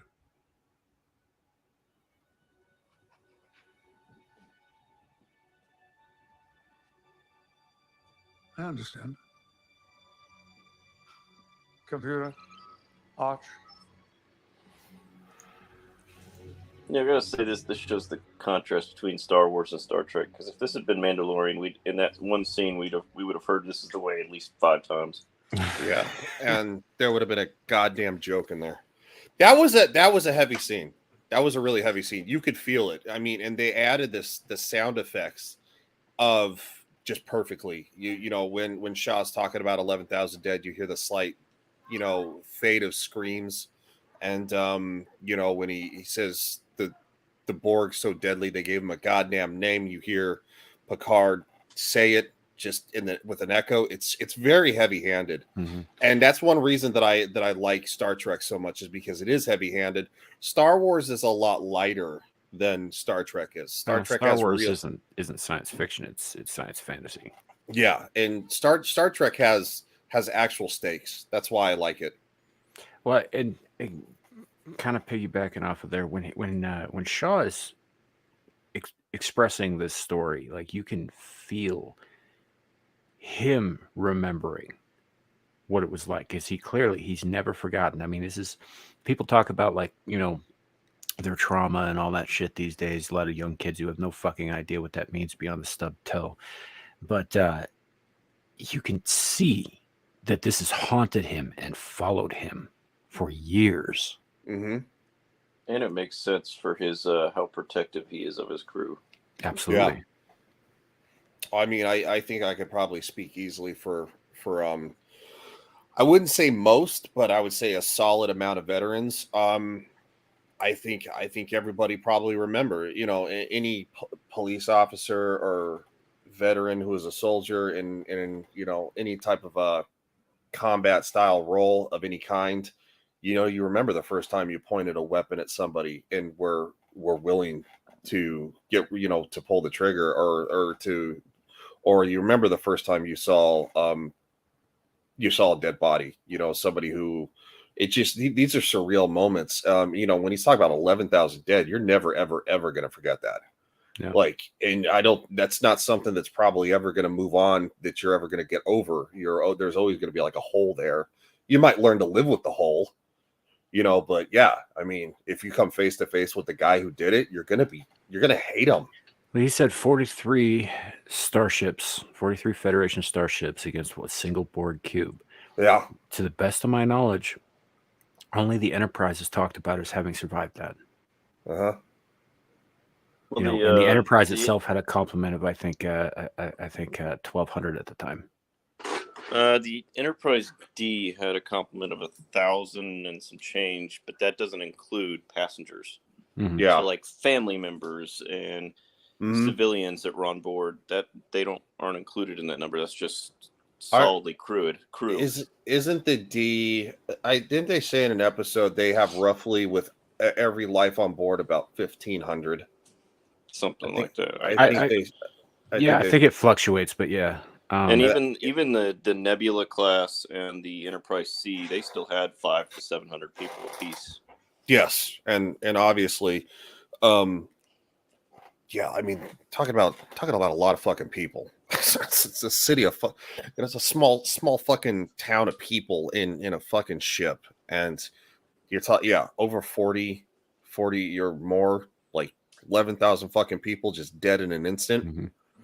And a lot of those ships, you have to remember too, were recalled to that location because they were close enough to that region of space. Which this includes ships that were not meant for combat, like science vessels, exploratory vessels. Could have also been ships that were more outdated that just Federation hadn't decommissioned yet. Civilian transports, even anything that probably had a single gun on it or more. Yeah, at that point, the Federation was just throwing whatever it could between the cube and Sector 001, which is Earth. Well, they make I'll be right back real quick, guys. This one documentary I saw that said that if you look at the Federation during TOS, especially the TOS movies, it was a force geared for war. Mm-hmm. But if you look at the Federation at the beginning of TNG, it's almost like a force because they've been in kind of a lull. The Romulans kind of disappeared. They made peace with the Klingons. They made peace with the Cardassians. So they had a long period of peace. Mm-hmm. So they were not gearing their ships. The Enterprise had a lot of weapon systems on it, but most of their ships were getting old and outdated. Yeah, and this was what, about 30 years or so after TNG starts? About 30 years or so after the last major Klingon conflict. Yeah. So they've had 30 years of peace and budget cutting for their military and their weapon systems and the Enterprise is the peak of that, so that's why it's still powerful enough. But they were still carrying around ships that were from the TOS movies. So that shows that the Federation is kind of cut back their funding, for Starfleet at that point. So that's why the ships were just a lot of those ships that probably fought at that battle were outdated, and that's why they're just deleted so easily. The Enterprise D was cutting edge. Yes. Right. It was the only one of its kind. Well, they talk about the sister ship later in TNG, but at the time, I think it was Yamato? the only one. Yeah. Well, the irony of all of this, including the name Yamato and talking about Wolf 359, actually kind of reminds me of a little bit of the attack on Pearl Harbor. One adversary taking extremely minimal, any type of minimal damage, and taking out a massive fleet of ships. Like even the Yamato was actually a Japanese battleship, from World War II. And it was a massive fucking. I mean, it was the biggest battleship. I think probably even bigger than the Bismarck of the Nazi origin. It was the biggest. Yeah, it was fucking huge. I think that at this point, after Wolf 359, you see the Federation start dumping a ton of money into research of weapon systems for ships and beefing up, making ships that could fight the Borg. You saw the same thing. You saw the same thing in DS9 when they encountered. That's how they. Yeah, that's how they came up with the Defiance class. Yeah, when they encountered the Dominion, they did the same thing because they realized they were outgunned and outclassed by the Dominion, and they started ramping up production of warships. Although the Federation doesn't call them warships. And that's part of why the Defiant is as small as it is, and it was the first of its class as well. It had also received several upgrades that none of the other ships in its class got, including a Romulan cloaking device that was on loan from the Empire. but it is effectively a warship. But they made it small and innocuous looking and all that stuff, and most of it's like, you know, They call them escorts in the in yes, the Federation. they call them escorts because they didn't want to flat out say, no, we're making fighters, we're making warships. The sole purpose of this ship is to kill other ships, which is what it does. Mm-hmm. You saw First Contact, right, Ryan? Yes. Yeah. So when they find Worf after they battle that cube, right? Mm-hmm. The ship he's commanding is the Defiant. Okay. That is Yeah, because they beam him over, and Riker says, "Tough little ship," and Worf's like, "Little." Yeah. Yeah. Yeah. The irony. Yeah, Nemesis, I think, was the last TNG movie that I've watched, and I know that how people feel about Nemesis. So, yeah, been a long time. It's on the list. First Contact's on the list after TNG. Right, but Alp's right. After any kind of disaster like a 9/11, like a Pearl Harbor, like these kinds of things, like the military production ramps up for the Federation. Yeah, I mean, and after Wolf 359, they started pouring money into offensive and defensive technologies as opposed to just exploratory. And then again, when the Dominion War began, they started doing it there too. I mean, to a lesser extent with the Maquis, but they were already kind of ramped up from the Dominion thing at that point, and it's just tensions with the Cardassians and all that crap. But yeah. So yes, indeed. All right, so Picard leaves, and Shaw is obviously probably gotten some of that venom out, but his crew is like, whoa. Because obviously, probably most of them had no idea. And look at their ages. Yeah, look at their fucking ages. None of them were like 359 happened decades ago. Mm-hmm. They've only ever heard about it, just like Yeah. kids today have only ever heard about 9/11. Yeah. They don't remember it. They didn't witness it. They weren't there. They've heard stories about it, and now they're listening to a story, a visceral story from a man who witnessed it firsthand. God, that literally makes me think of Shadow, because fucking he's fucking 20 years old, and 9/11 is over 20 years ago. Like, Yeah. Jesus fucking Christ. 9/11 happened before Shadow was born. I know. I remember fucking 9/11. I was still in high school. Like, I remember getting up because I had a late start to school, walking upstairs, and my dad is like, my dad was watching it on TV. Like, my just to think about that is wild. That Shadow wasn't even fucking born. Fuck, makes you feel a little old. You should, because Yeah, you are. no, I was in college when that happened. Hey, Clue, what's up, buddy? They interrupted our class to put on the TV and Yes. watch a little while, and then they sent us all home. Yep, we watched it. We watched it, and then I think everybody was sent home around like 11 o'clock. I think I only went to school for like 2-3 hours that day. I was at work when that So- happened. I was working overnights, and it was early in the morning, and it started coming in over the radio. Mm-hmm. Because I lived in Colorado at the time, so I was it was earlier for me than it was. It would have been like New York. I've been around 7 in the morning. Yep. Yes, it was, and we started hearing it over the radio, and we're just like, what the fuck? So my Yeah. shift ends, and I get home, and I turn the TV on, and just in time to witness the second plane. Yep, I saw the second plane hit because I didn't have school. I was in like a vocational type program because I was I had extra credits, so I got to go to school later, and it didn't start until like 9:15 or like 9:30. And yeah, I got up just in time to see the second plane hit, and it was just like it was fucking wild. For you youngins out there, there are going to be moments in your lives where you're going to remember exactly where you were and what you were doing when they occurred. Yep. And 9/11 is definitely one. I hear a lot of people 9/11. say the same thing when the first shuttle blew up on takeoff. Yeah, Challenger 7. Yeah. I remember watching that, but I was like 6. So, but I also remember it was like a year or so later, the Berlin Wall came down. I remember watching that too on live television. I mean, yeah, the Berlin Wall coming down was a huge fucking deal too. Clue. I was at band rehearsal for the convocation of the first day of college that semester. Yeah, wild shit, man. God, just to think about it though, that kid, that fucking Shadow was not even fucking alive.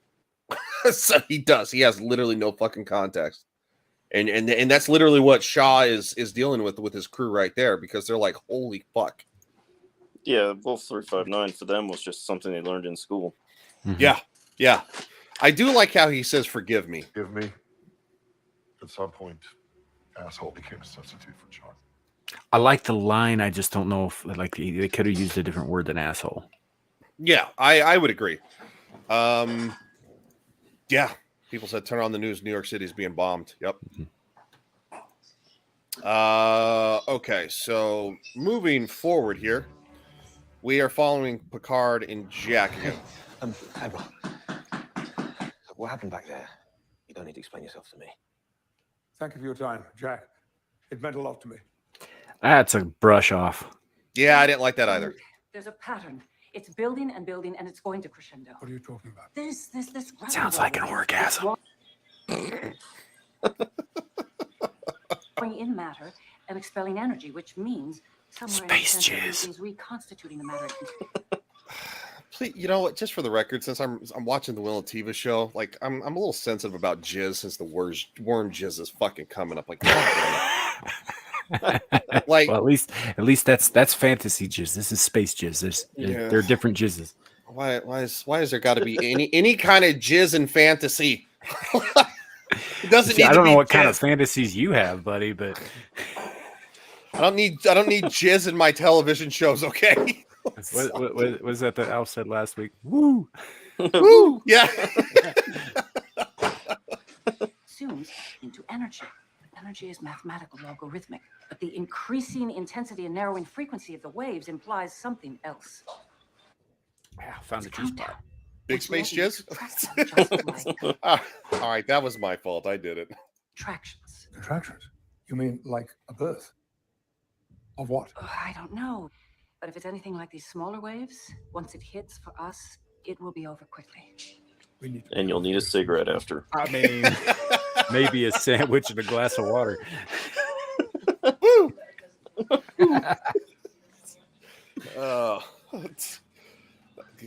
Yeah.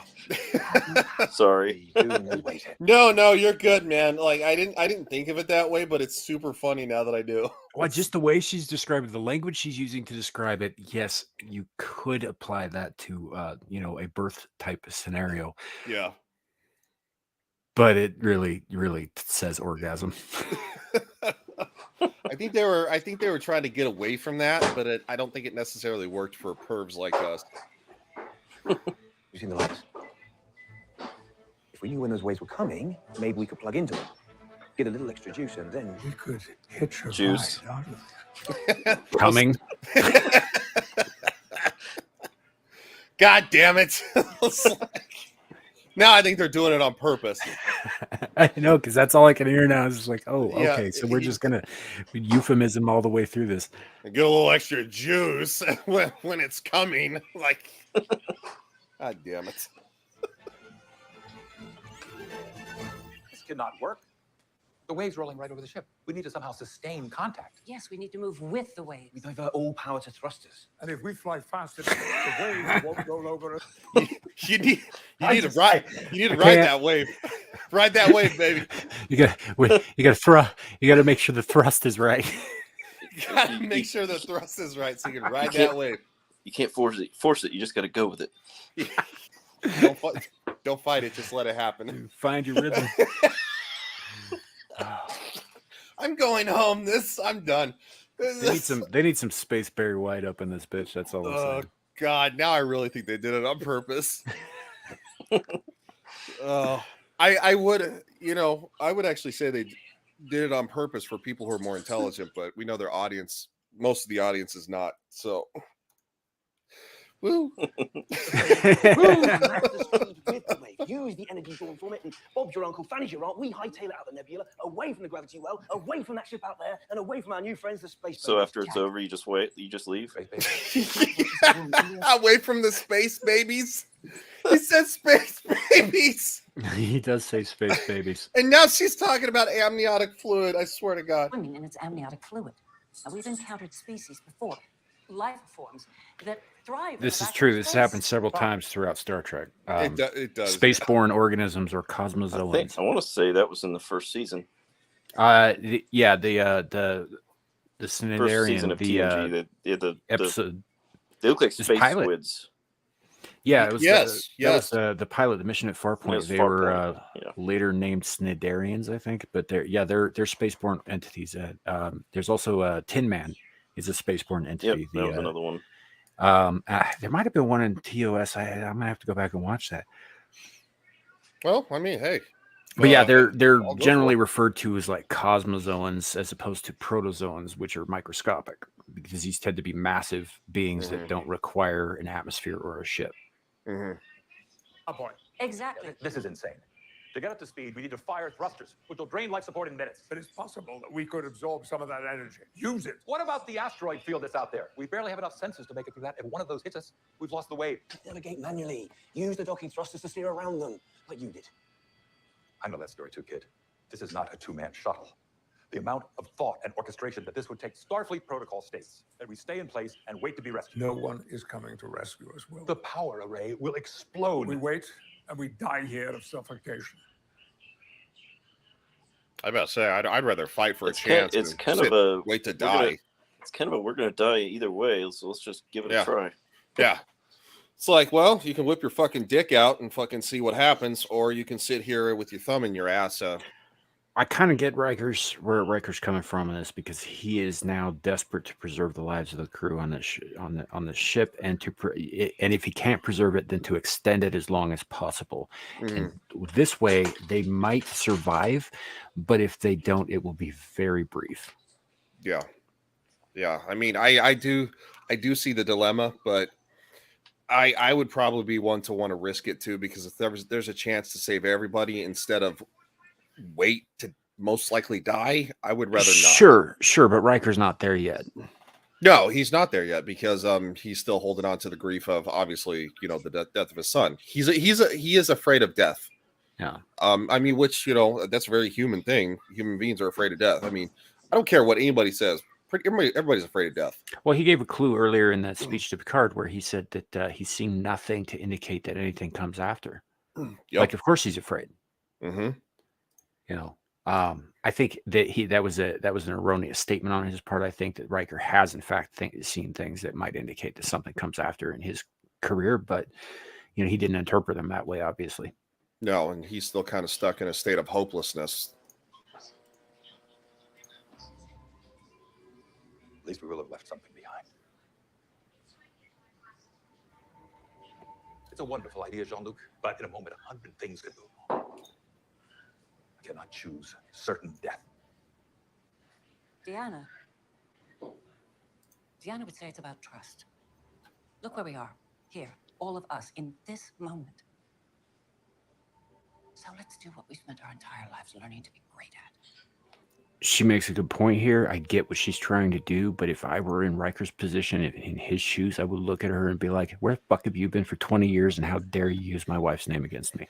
Yeah, I would agree, because she's been fucking literally absent for fucking 20 years. Like, she's the only one who has not stayed in contact. Mm-hmm. Everybody else has stayed in contact with each other but her. So to kind of waltz back in is a little.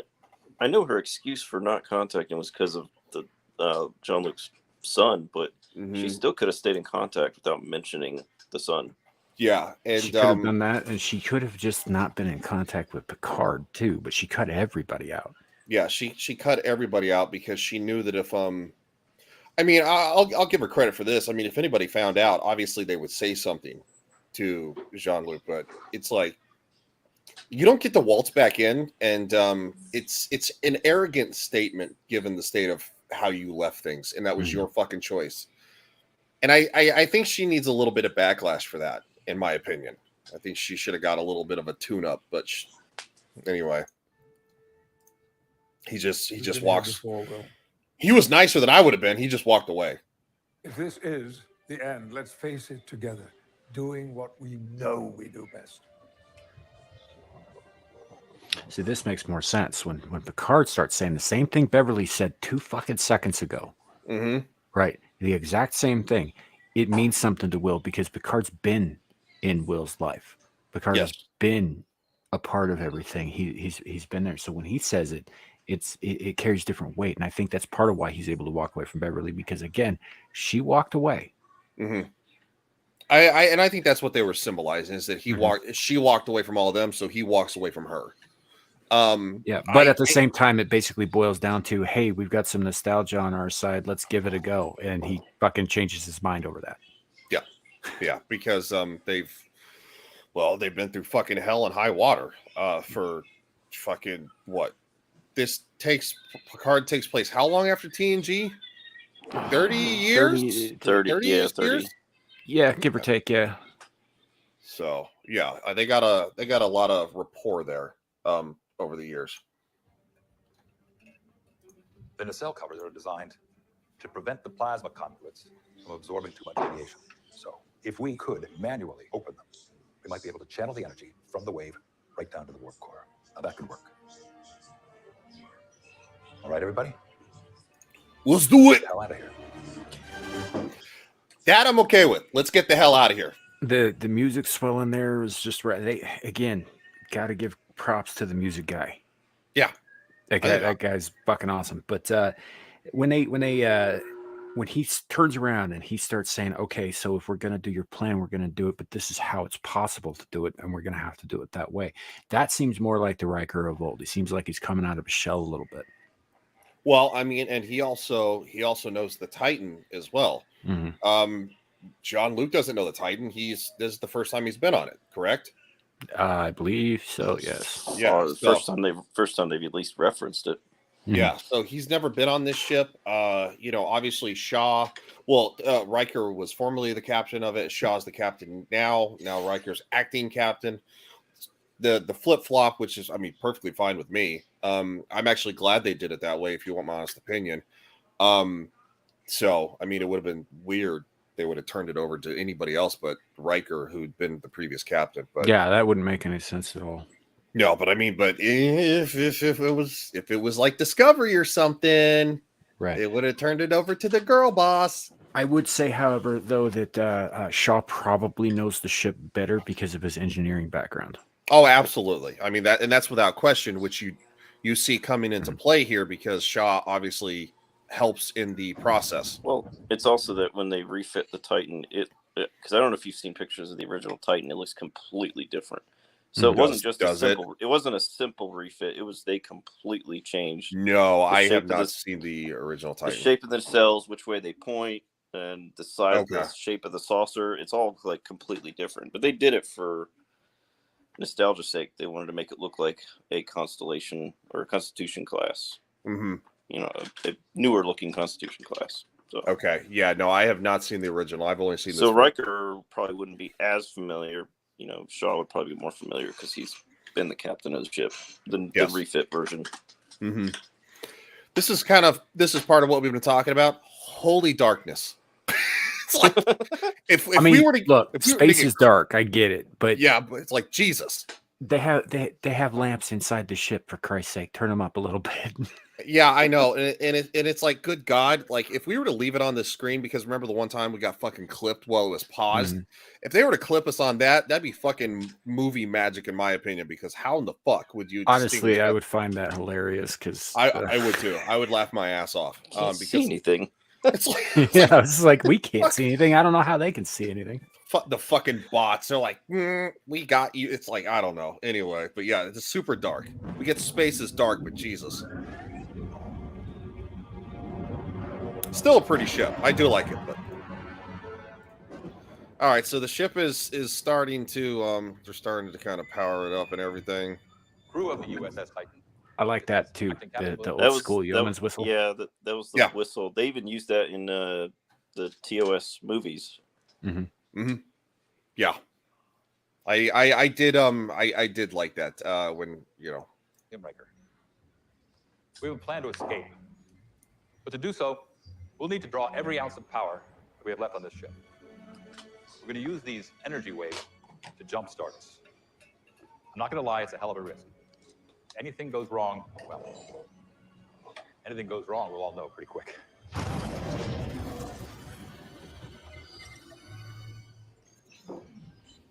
I know many of you don't know me, but like any captain, I know something about you. I'm only as effective as you are.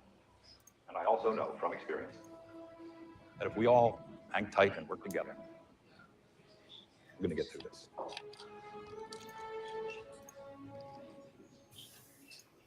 Captain Shaw, I realize that I'm the last person you want to see right now, but I need your help, despite the fact that you are indeed a dipshit from Chicago. That's fair. That's fair. Yeah, it's fair. I mean, I still don't care for the he's cuss, not. but it's fair. I agree, but he's not just swearing. What he's doing is he's throwing Shaw's words back in his face, and I don't have an issue with. Yeah, I don't either, because obviously in the look on Shaw's face, he's like, "Wait, you heard me?" And he's like, "Yeah." I like his response. He's like, all right. He's like, nice. Yeah. He's like, all right, fair enough. And you just realized that in spite of the fancy retrofit, the inner workings of the nacelle shields is over 20 years old, and these kids know how to hotwire them. So. We need an old grease monkey, like yourself. Hanson, give me 5 and meet me at missile control. 5, 4, 3, 2. Narrow band frequency reading. Output. Gravimetric frequency How do it, Doc? At least one more. Like, once again, I got to point out too that like Shaw's snarky as shit. You know, he said his piece earlier. Picard's very clear on where Shaw stands with him. When he comes to him and he tells him, he's like, "You got to help us out with this because you're the only one who can." Shaw goes, "Fuck you," and okay, let's get started. Yeah. You know, he's all about duty. He's all about getting the job done and getting people home safe. Yep. And I mean, it very much alludes to his character through the whole entire the whole entire 4 episodes thus far. So it's not out of character. And I do like the fact that Picard let him say his piece. You know, he's like, "Look, dude, I get it." You know, so that's also I updated everybody's information in the description because we were all kind of dragging ass a little bit this afternoon. I forgot to do that, but it is updated now, so everybody's information's in the description of my channel, and Samuel can obviously update his at his leisure. I did it last night while you were sleeping. Oh, okay. Well, you know what? Eat a dick. I'm trying to say fuck you. I mean, until now. Yeah. There's that swearing again. There's that goddamn swearing in this fucking show. No, that changed when you really wanted to screw us. Best place to do it, Dad, would be right here, right now. Yeah. I think what I'm thinking. As much as I hate to admit it. Commander Hansen to Captain Riker. Copy that, Commander. Riker out. What can I do to help? How about you on the bridge with your mother? Shut down everything you can. Transfer all power to the thrusters. Transfer sequence complete, diverting last remaining power to main thrusters. Okay, so hold up. That is LaForge at the helm. Yep. And that's important because I think showing that right now undercuts the next scene's seriousness. I didn't think about it that way. I think that the tension that is supposed to be in the next scene and the uncertainty of it is totally thrown out the window by showing her right here. Mm-hmm. Yeah, I think that's actually a halfway decent point. Yeah. To emergency safety zone. All crew to emergency safety zone. You know, I may disagree with you on that because there's a comment that Shaw makes. No, I think it was Shaw makes in the scene, the next scene you're thinking of coming up. I'll point it out when we get to it. Okay. All right. Warning, light deck is offline. Only a few minutes of life support left, Captain. Everyone take a deep breath. Hold it if you can. Shot a bridge. Working on these cells. I need a few more minutes to get these covers open. Gravimetric frequencies will collide. 2 minutes till the final wave. Captain, you've got 2 minutes. Well, seeing as you're the only one here with any real experience flying blind, Admiral, Woo! you have the con. Interesting. There's the cue. Yep. Ensign LaForge, let's go home. Bring us about 225 Mark 16. Half thrusters, 1/4 power. Ready opposition to receive the wave. 1/4 power, aye, sir. I think Picard comes alive when he sits in that chair again. Oh yeah, absolutely. And obviously you can't see it because it's not on screen because we're not trying to get clipped and blocked midstream and taken down. But Will turns and smiles at him. He's like, "There it is." He's like, "That's what we've been, that's what we've been looking for." That sense of hope. Good luck, everyone. Engage. Yeah, you did. There fucking is. Anybody else get half a chub when he said that? Yes. Yes, because you want him to say it the whole entire episode. And shit porn. And just for the record, they don't abuse that phrase. They really No. don't. Like and it's like in The Mandalorian, they say this is the way 87 times an episode now. It's like this is the way, this is the way, this is the way. Yeah, it got like ridiculous. It's like going, okay, how many ways are there? Like we go this way, that way, what the fuck? I mean, it's like saying I am Groot. Yeah. It means nothing and everything at the same time. Yeah. Yeah. Mostly nothing, though. Mostly nothing. Oh God.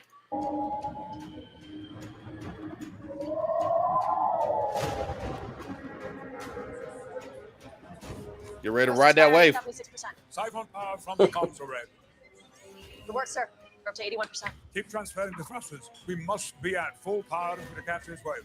Record 7. Get the cell covers open or we can't warp. Almost there. Next wave is our last chance. Are you sure the two of you can execute this alone? We've got it. Working as fast as we can.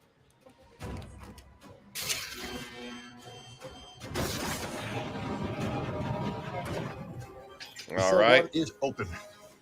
One more to go. Commander has to go make sure that those manual locks are off. So let's pause it for a sec.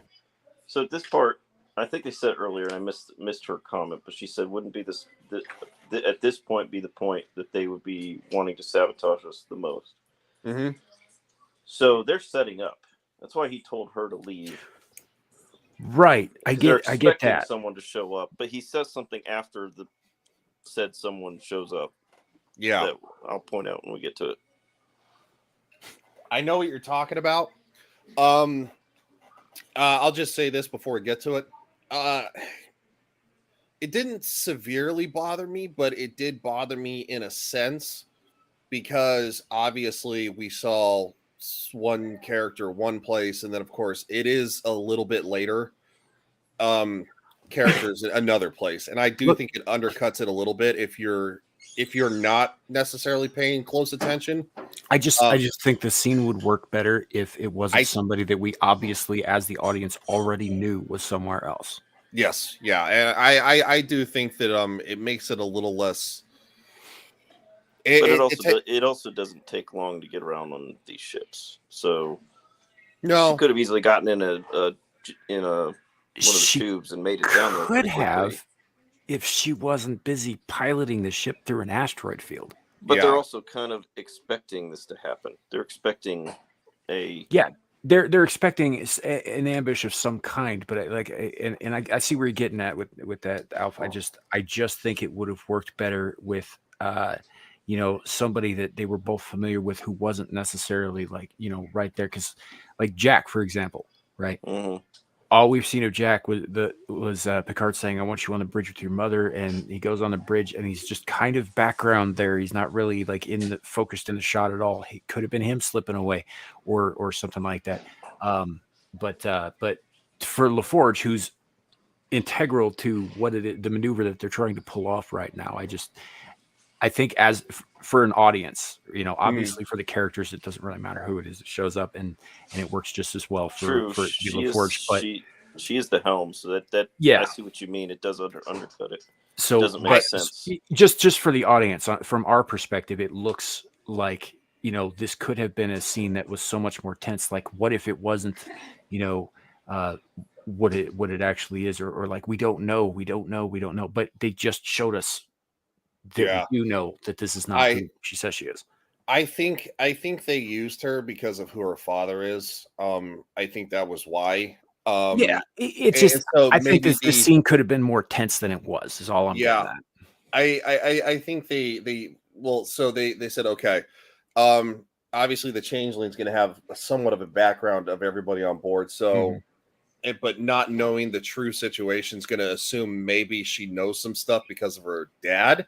Well, I So think she it's shows up also in engineering, but her relationship with Seven also is what they point to. Yeah, sure, and that to. makes sense. That does. It just I don't know. It struck me as like, oh well, this is obviously the thing. Yeah, the only thing I could draw on is that I was assuming that given who her father is and given her relationship with Seven is why they chose her. But obviously we're putting the cart before the horse because we haven't shown anything, so we'll show it now. The audience is like, if you haven't seen this, they're like, what?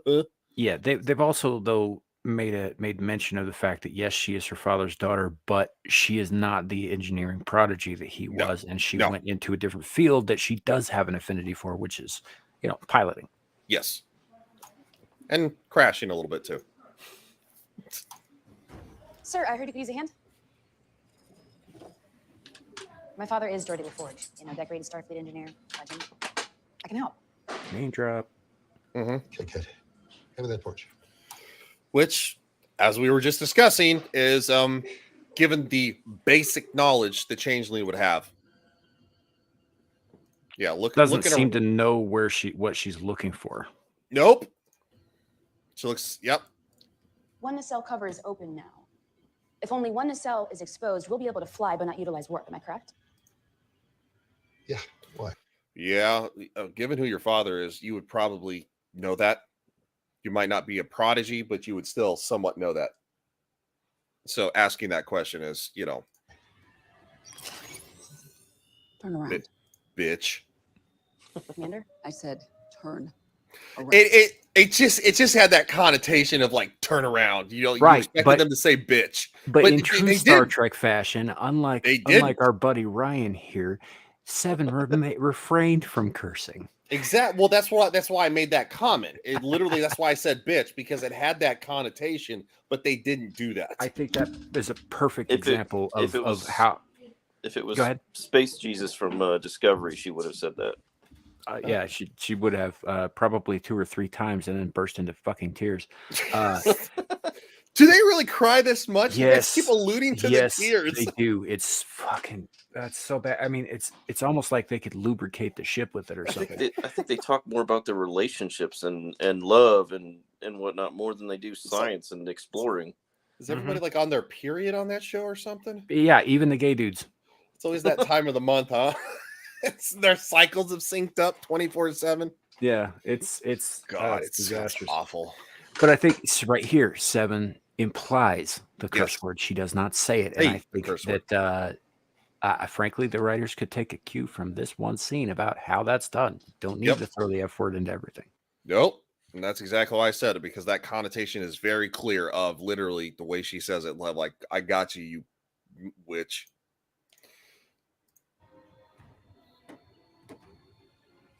There's some confusion here. I was sent to help, Commander. I specifically told Captain Riker not to send anyone. Commander, it's me. Commander what, Forge? Commander Hansen. You lose.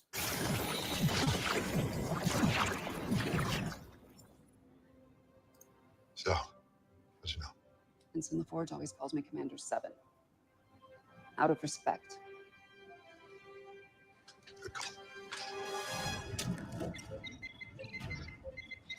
Thruster's still gaining power, sir. And now she's back on the bridge where she really is. Yeah, I was just alluding to the comment where they said all people were to remain at their stations. I think Shaw said that, or maybe it was Seven. I can't remember who said it, but and then afterwards she says, that was the name she used for me out of respect. Yep.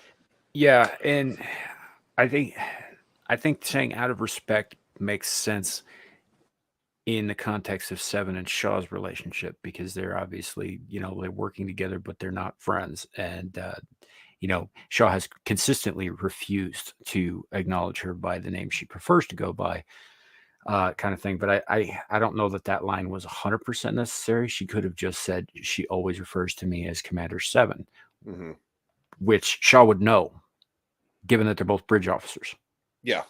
Well, because Shaw would know is out of respect, because obviously Shaw does not call her Seven because he hates the Borg. So she has forced her to be called Commander Hansen. And she alludes to that when Jean-Luc and Will first get to the Titan, and they call her Commander Hansen. I'm like, wait, what? It's like, yeah, it was like Shaw prefers I go by. It's like, all right. Because he's very by the book and slightly a jerk. But then again, we know why. Shaw, where are we with that second to sell? Open for business. Second to cell is open. Hold on. Multiple obstructions dead ahead. Asteroid field. My contact sensors are down. Jack, call out their positions. Contact. 7,000 kilometers. Bearing 224, Mark 5. Help. Aft thrusters 15 degrees down. Aft thrusters. Shut it off on my mark. Aye, sir.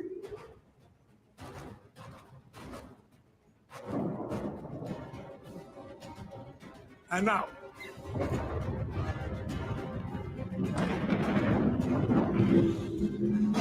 Contact. 3,000 kilometers. Bearing 114, Mark 5. Starboard thrusters up 45 degrees. Aye, sir.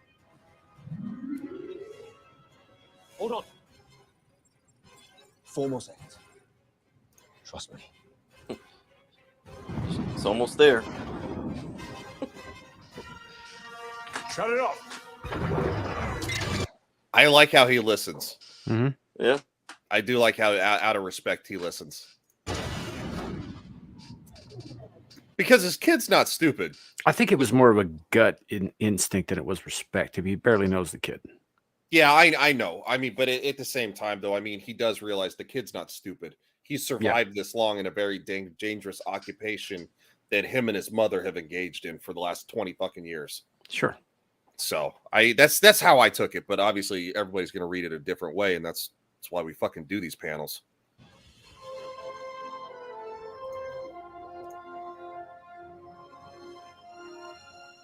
Thrusters up to 98%, sir. But there's nothing left to transfer. Yes, there is. Helm. Transfer all power from life support. Bold move, sir. Yes. You're out of the asteroid field, but you still got to ride the wave. Life support offline. Aye, sir. Warning, life support is offline. Warning, life support is offline. Warning, life support is offline.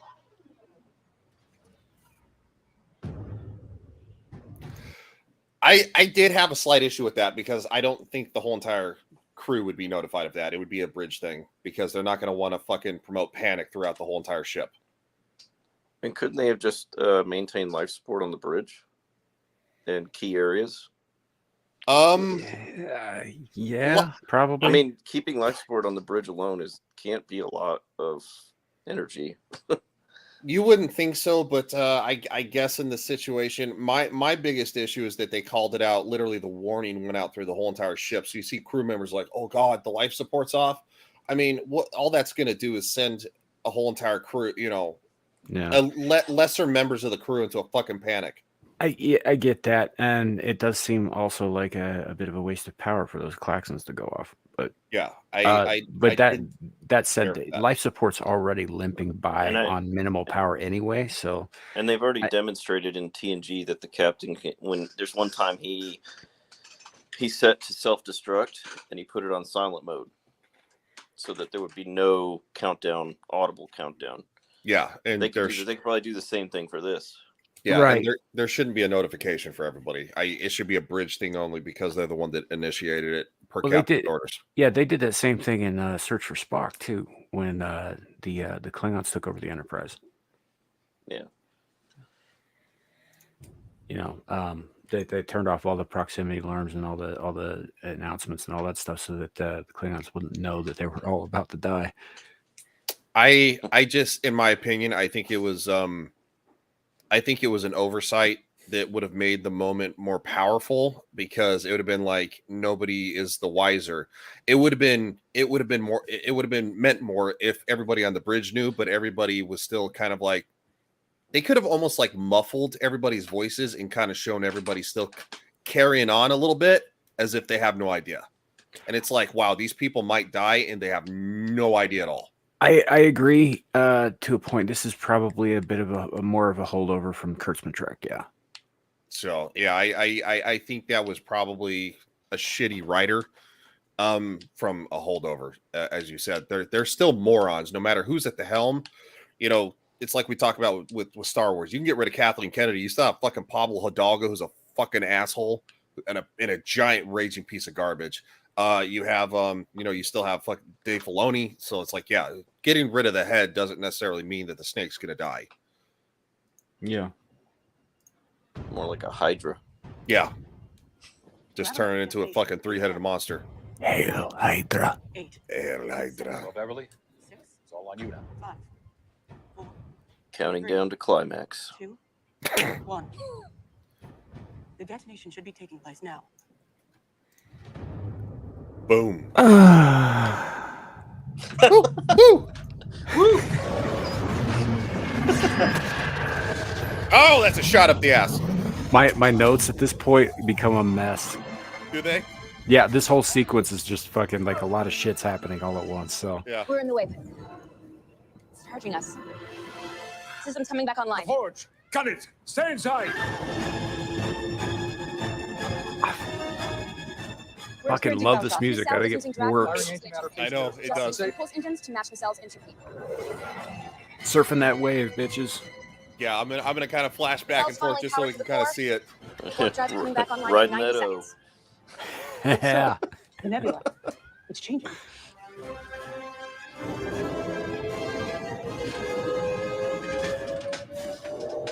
Uh-oh. Da-da-da. Contact the Shrike. Mark 019, dead ahead. Very tense. You are. Is our tractor beam operational? Aye, sir. We'll lock onto those coordinates. Yeah, you did. She's fast enough, hunt well enough. Hold. Open your jaw wide enough, and eventually the prey runs right into the mouth of the beast. Fire keel thrusters. Cut the beam. Yeah. I love Slam that Stand bitch. alive. I don't know about you guys, but I need a cigarette. Oh, I'm sleepy all of a sudden. oh, I know, right? They always complain that we fall asleep after. Well, you know what? That's biological, bitch. Get used to it. That's like, we can't help it. Oh no, I love that though. Like where Will's like, he's like, is our tractor beam operational? Yes, sir. It's like just fuck.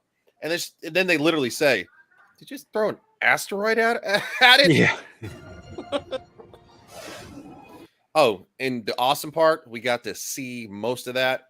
We're still up. No stream down. Yep. Will, did you just throw an asteroid? Goddamn right I did.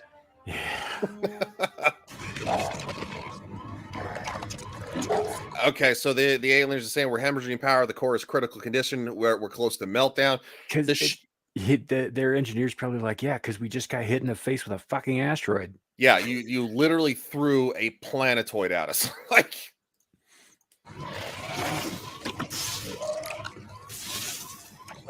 Gaddock is understandably upset. The nebula is breaking up. I think we should be able to warp soon.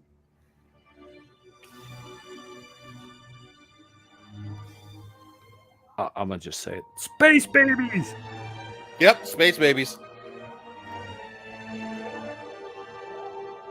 There's that cue again.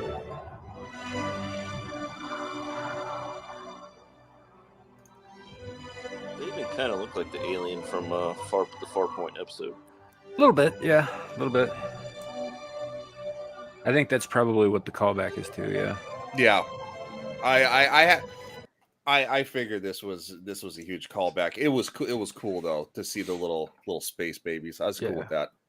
So much happens between when they get started with that pulse to right now. Like there's so much shit that happens in that one little section of the show.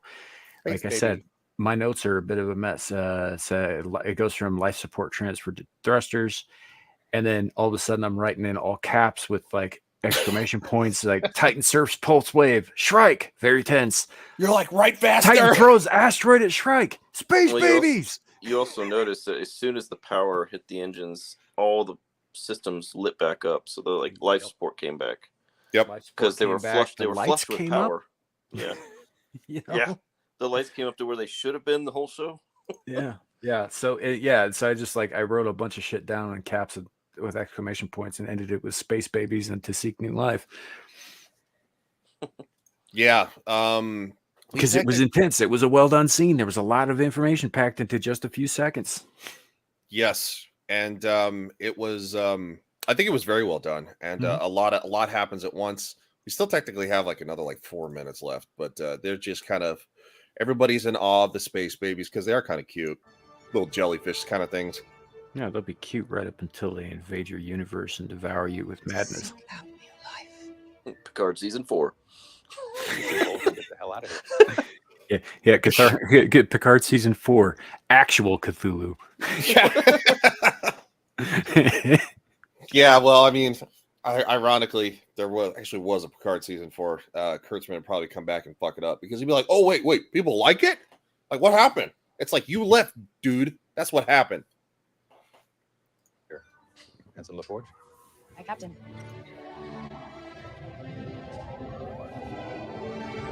Let's boldly get the hell out of here. Yeah.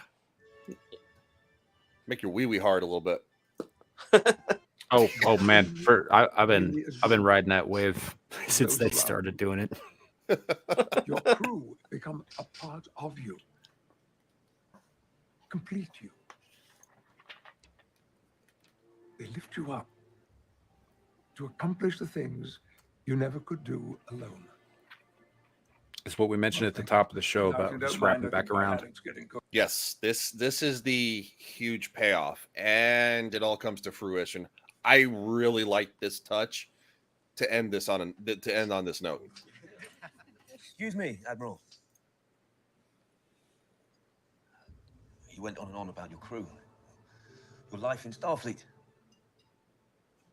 Did you have a life outside of that?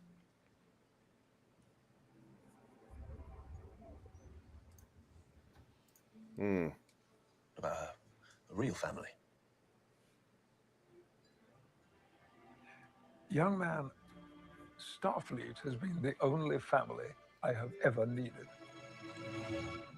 Question I gotta ask was that because they cut away from the current scene and in the past. I think that was Picard realizing that because Jack never tells him why he never chose to meet him. Yep. Right. So even though he's asked directly, he never tells him that. He goes on about another story about an Andorian with a broken antenna. So here is Picard thinking back to that day and realizing that the young man who asked him about a family was Jack. It was Jack seeking him out to know him. And when he said that about Starfleet being the only family he's ever needed, it gave Jack the excuse to not approach him further. Yep. It gave him the excuse. Audio, yeah. My internet cut out for a second, so I didn't know if you guys heard my question, but I was asking exactly that. If he thought Picard realized that was Jack asking that question. Yep. Yeah. I think that was him realizing that that Jack actually did come to seek him out, but because obviously Jean-Luc had no idea he had a son, so why would he have any further need for anything else? Had he actually known? I mean, it's that juxtaposition. That's what he said to Beverly, in the previous episode. It did, like, if he had known, he might have made different choices. Mm-hmm. But she never told him, and I mean, she rightfully gets an earful from Jean-Luc because she never told him. Right, but at a certain point, it's also on Jack, because Jack was told where to find him when he was old enough. Yep. And this is the interchange that happened there, and he never went back. He never tried to know him after that because he figured that this guy doesn't give a shit about real blood. Yeah, which if you know Picard's like history with his own brother, kind of tracks a little bit, but aside from that bullshit thing that happened with the fire where his whole family was killed off screen.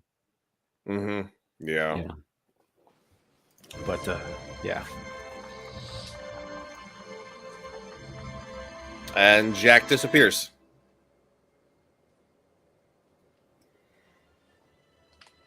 You can't hide from the pain by being alone. I know I thought being away was going to be the answer to all of our problems. But after what we've just been through, I'm just glad that everyone's okay. That you're okay. Troy's second appearance. Different now. Mm-hmm. I don't quite have the words yet, but we witnessed a kind of birth here, and it reminded me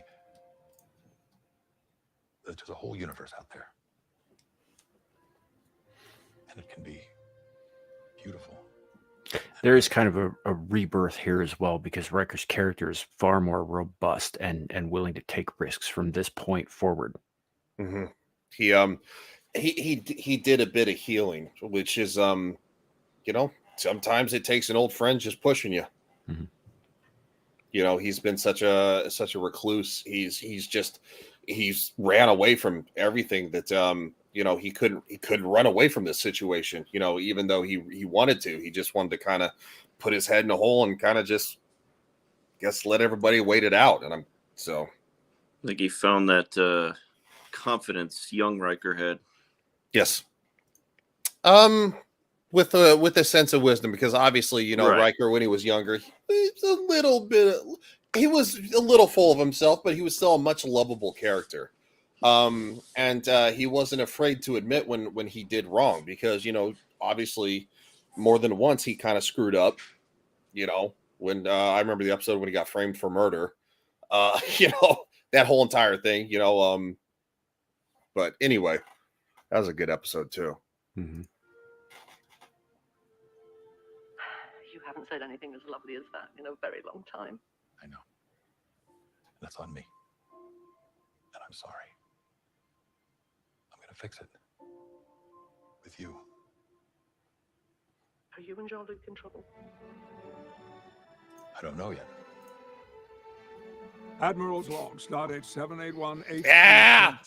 We have managed to escape death at the hands of our unknown enemy. I like this touch too. Temporarily from the terror of the Shrike. Closing it out with log and him reading the Admiral's log. Yep, shipping the warp. What exactly does she want with my son? Seems like the end of a TNG episode. I know, that's what I was like, yeah! Uh-oh. But you gotta have the stinger. Find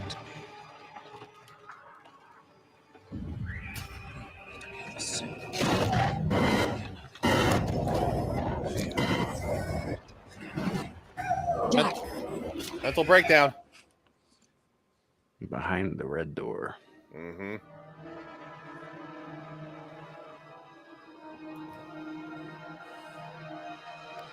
You get a little bit of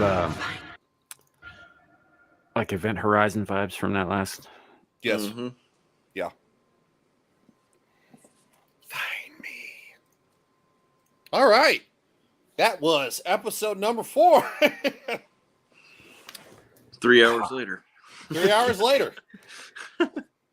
Yeah, I That mean was good. that took a whole 3 hours to do. I'm good with it. I think we covered quite a bit about it, and this, like I told you guys before, I think this is probably my favorite episode of the season. There are others that are pretty damn good too. Overall, I like the season overall, but this, I mean, just for Shaw's performance alone, and Todd Stashwick alone in this one, I think is worth it. Although he's great throughout, but he fucking delivers here.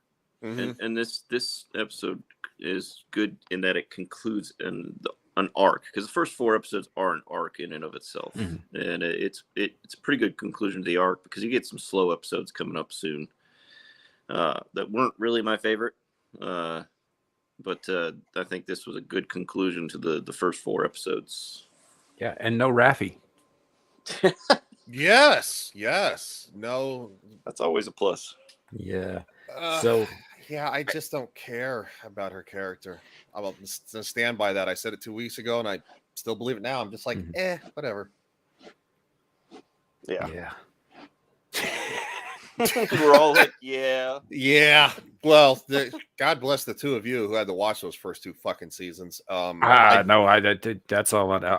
I'm sorry you went through that, Alf. I only watched the first season, and then the second season, I got into like the first episode of that. I was like, "Fuck this, I'm out." I watched the first season. Were there tears? I was pissed off with it, and then the second season I only watched because I kind of watched alongside Nerdrotic when he was watching it. Mm-hmm.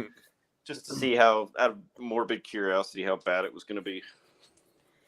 Were there tears in any of Picard? I think there were, a few Yeah. times. I tried to block most of that out of my memory, but yeah, it was just bad because they demasculated Picard, and he was going around apologizing to everyone. And then you had Raffi being an irrational, emotional mess, and then 7 and 9 was like the kick-ass woman running around like two pistols in each hand, shooting bad guys. Like, woo! It was. I mean, she was attractive to look at, but it was. Oh yeah, it was she got bad. Great ass, great tits, but she was out of character for 7 of 9. Yeah. I think she even might have said something about that at some point.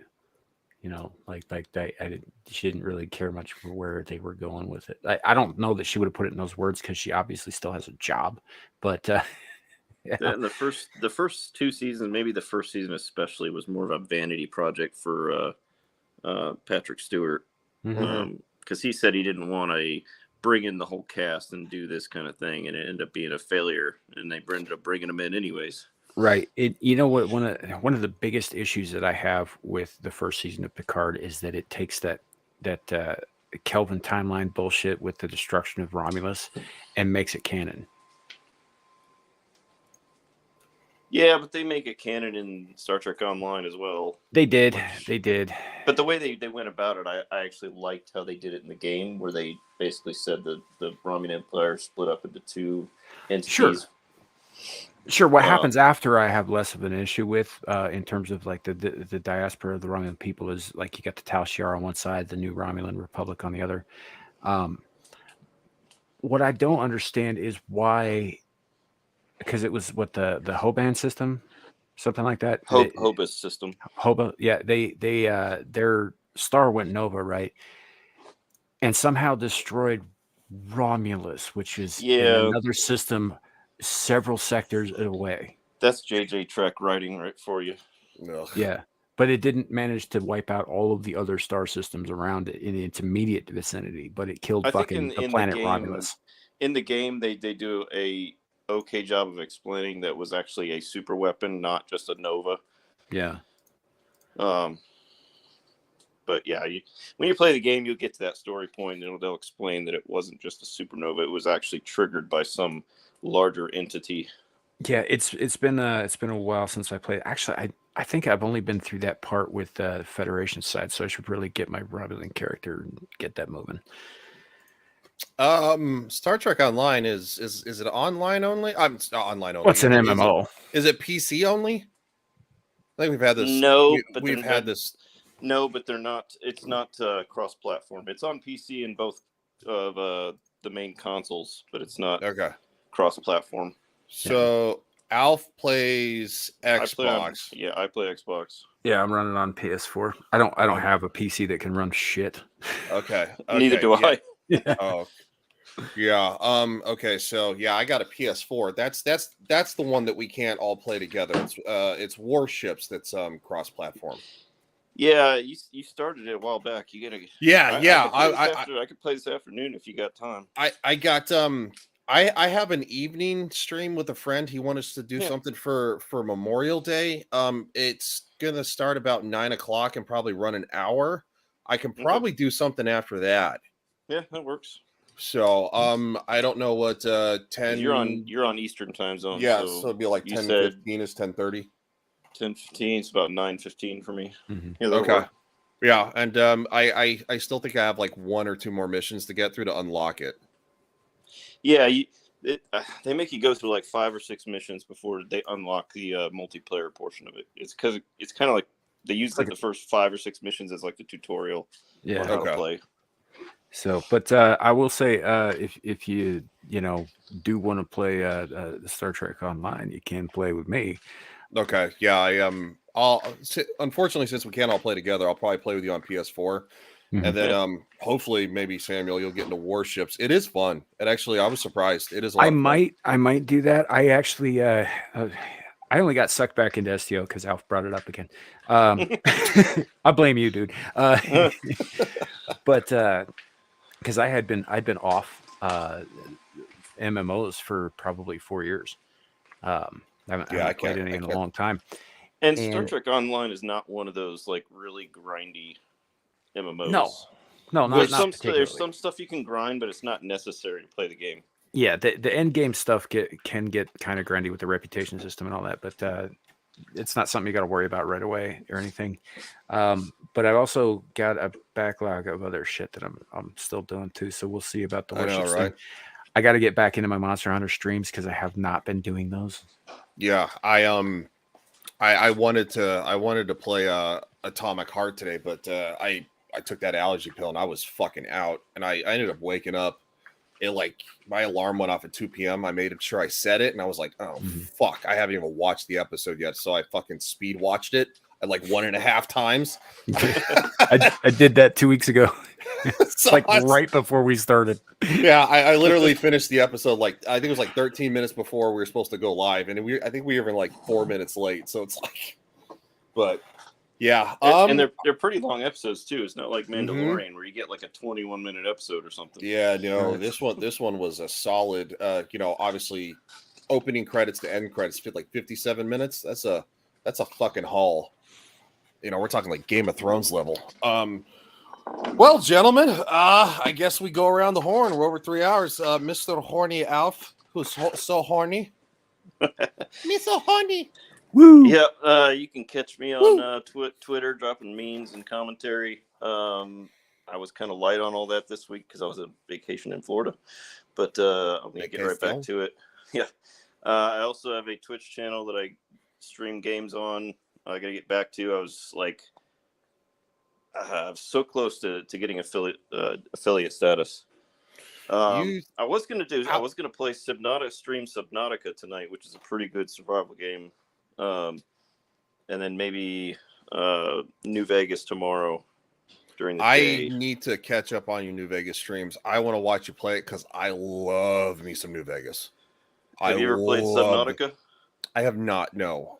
It's a sci-fi game where you crash land on a water planet and you have to survive, and you have only the technology in the space pod that you land in.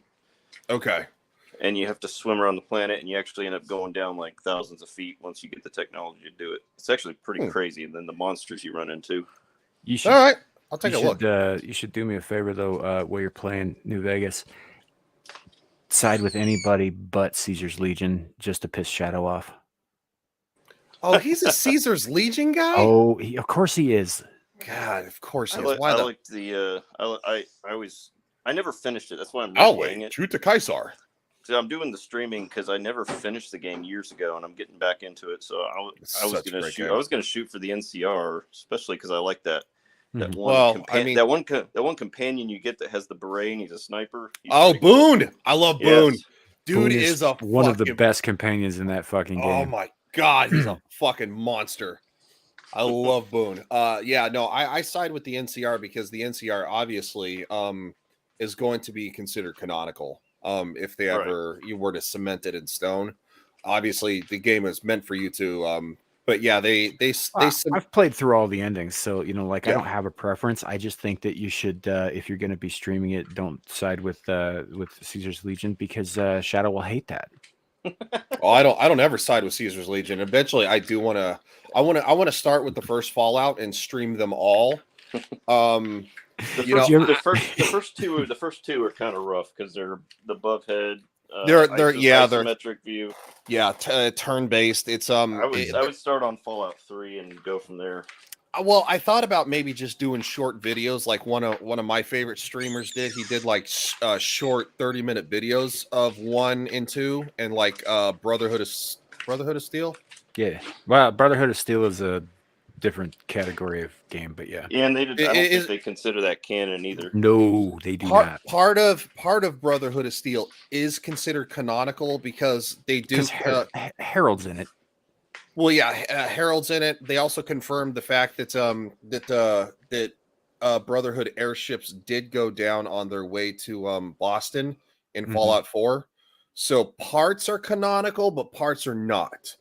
So it's still just it is a fun game. It's a little more Fallout 2-ish. It's got a little bit of like, you know, comedy humor to it. Ironic humor. Yeah, there's some great fucking movie references in it too. Yeah, I don't think I have thought about this though. I don't think I'll stream them because it is isometric and it is turn based and all that stuff and it's overhead. I'll probably do videos, but yeah, my New Vegas streams were actually doing pretty well. Yeah. I think they were getting my biggest numbers. But yeah, I'm gonna try to get back into that this week. And I actually lost a couple followers on my Twitch over the week I was gone. I guess that just happens when you don't stream. Probably. Well, I'm sure. I'm sure that Twitch has kind of a purge system like YouTube. Probably, like you're in, if there are users that are inactive for so long, they just delete their account, so you lose a. And I've got enough followers that didn't push me below the minimum for affiliate, so I'm still good. But okay, but yeah, that's good to hear. All my live streams I do on Twitch, I go and upload them to my YouTube page, so you can also catch them there and replay if you didn't catch it. Because as you know, I'm not an affiliate yet, so my videos only stay up for I think it's 7 days. Yeah, that drives me nuts about Twitch. You're pretty close to affiliate, all right? Which is why I re-upload all of them to YouTube. And someday, if I can ever get a computer that's not a potato and a capture card, then I'll play directly to YouTube. But yeah. So, but yeah, that's where you find me. Outstanding, Mr. Samuel the infamous. Well, we're simulcasting this to both Legion Talk and the channel Samuel the Infamous, for which I am infamously named. Yeah, come find me there. We'll be back next week for more shenanigans. Yes, and obviously Abyssal Musings. I'm gonna cross my fingers going forward. I'm hoping we were able to do a Game of Thrones stream tomorrow night. Obviously, I am nowhere near out of the woods with my situation, so it's an ever-changing beast. But I'm gonna cross my fingers that we get to do Game of Thrones tomorrow night, 8 p.m. Eastern Standard Time. I still have to figure out what fucking episodes we're on. We're gonna be reviewing 2, God willing. And then hopefully we're back for Friday Night's Royal Rumble. And then, of course, again here for Picard Season 3, Episode number 5. Same time. So, yeah, going to cross my fingers. And I think pretty much, Samuel, you and I are on like all the same streams together. So, if you haven't, go watch yesterday's Screaming Into the Void on my channel. It was the 50th episode. Big episode. Lots of people. A little chaotic. A lot of fun. Hey, Also, I got a question. shoot. After Picard's done, if we start reviewing TOS or TNG, you want me to see if there's anyone from the Legion of Memers that wouldn't mind jumping in on those? Yeah, absolutely. I'm good Get with that. get a little bit bigger panel. Yeah, you caught all that earlier while you were cleaning, right? Because I think we Brian and I were talking about maybe Yeah, I heard starting you. from TOS and then going all the way through to Enterprise, maybe. I would love to do that. Start it with the original and then work our way through, especially since I haven't seen the majority of Deep Space Nine. And another thing you can do is if we've got anyone that is interested in watching it and has never seen it, you get them to watch it before our video and call it a reaction. That's not a bad idea. Yeah, because reaction videos get great pull. Yeah, that's not a bad idea. And then what else? But yeah, we could put it that way. And I think the TOS and TNG will get a good pull of an audience there because they have a bigger we could audience. call it like 'cause a lot Star of Trek the- Sunday. Yeah, like that. I think that would be. I think that'd be a great idea, and it's going to give us like drastic amounts of content. People are hungry for good content and not bad. And it's also kind of a way to cleanse the palate because wow. I'll just say wow. The amount of trash coming up is a lot. We still have especially with the writer's strike, we're going to quickly run out of anything to watch. Because we got what Indiana Jones 5 coming up. Woohoo! We got Ahsoka coming up. I think that's like what in end of July, August or something. And then I forgot that was still happening. Yeah, we have the Marvels coming up, which is going to be a piece of fucking crap. After that third season of Mandalorian, I'm yeah, I don't blame you. I had no hope. I mean, Yeah. I really didn't have any hope after Last Jedi, but You feel like Riker at the beginning of this episode. I was kind of still in on the Mandalorian, but then when I watched the third season, I'm like, the writing had a significant shift between the second and third season. Oh, absolutely, it did. There's a drastic shift in the writing, and I think we all know where that comes from. I believe that Jon Favreau is leaving. I think he's like, I'm out. I tried to help, but Kathleen Kennedy is too much of I don't think Jon Favreau and Filoni are as friendly as we think they are. No, I don't think they are either. I don't either. And Filoni is ready to suck Kathleen Kennedy's dick to stay with Star Wars. Yeah, he's nothing but a yes man. I think he's literally her. I think Filoni, where the real rift came, is when they fired Gina Carano, and it messed up Filoni's long-term plans. You mean Favreau? Because he had a whole, Favreau. Favreau had a whole show revolved around her. Yep. So, and that's why you saw a significant shift, because the Book of Boba Fett was awful, and it looked like it was poorly put together, and then Kenobi was terrible. So I don't know. I think Favreau has just been phoning it in until he can, I guess, till the end of his contract. Yeah, I think his contract is up soon because he's had very minimal appearances and very minimal of anybody really talking about him. I think he's just done. I think he wants out. You saw how visible he was for the first 2 seasons of Mandalorian, right? Yep. He was doing documentaries. He was on red carpets. Ever since then, you haven't seen him. Nope. He has been very, very absent, and I think he gave it the old college try, and I think unfortunately the state of colleges nowadays are just nothing but garbage, and I think he has the wrong opinions and he has the wrong ideas, and they're just so. I think the Mandalorian was fucking hijacked, and I think season 3 proves that. Yeah. So. But all right, gentlemen, damn good show. Feel free. I know Samuel's gonna stick around for the outro, but Alf, if you got to bounce, feel free to do so. And then I think I'm gonna bounce. I got some stuff I got to take care of. No worries. Good to see you, man. Yeah, good to see you, buddy. So, and thank you to everybody in the chat, and we will see you again real soon. See you guys. Later. Engage.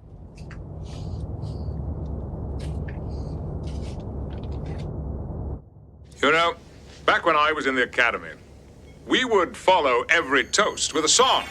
And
That's an interesting twist.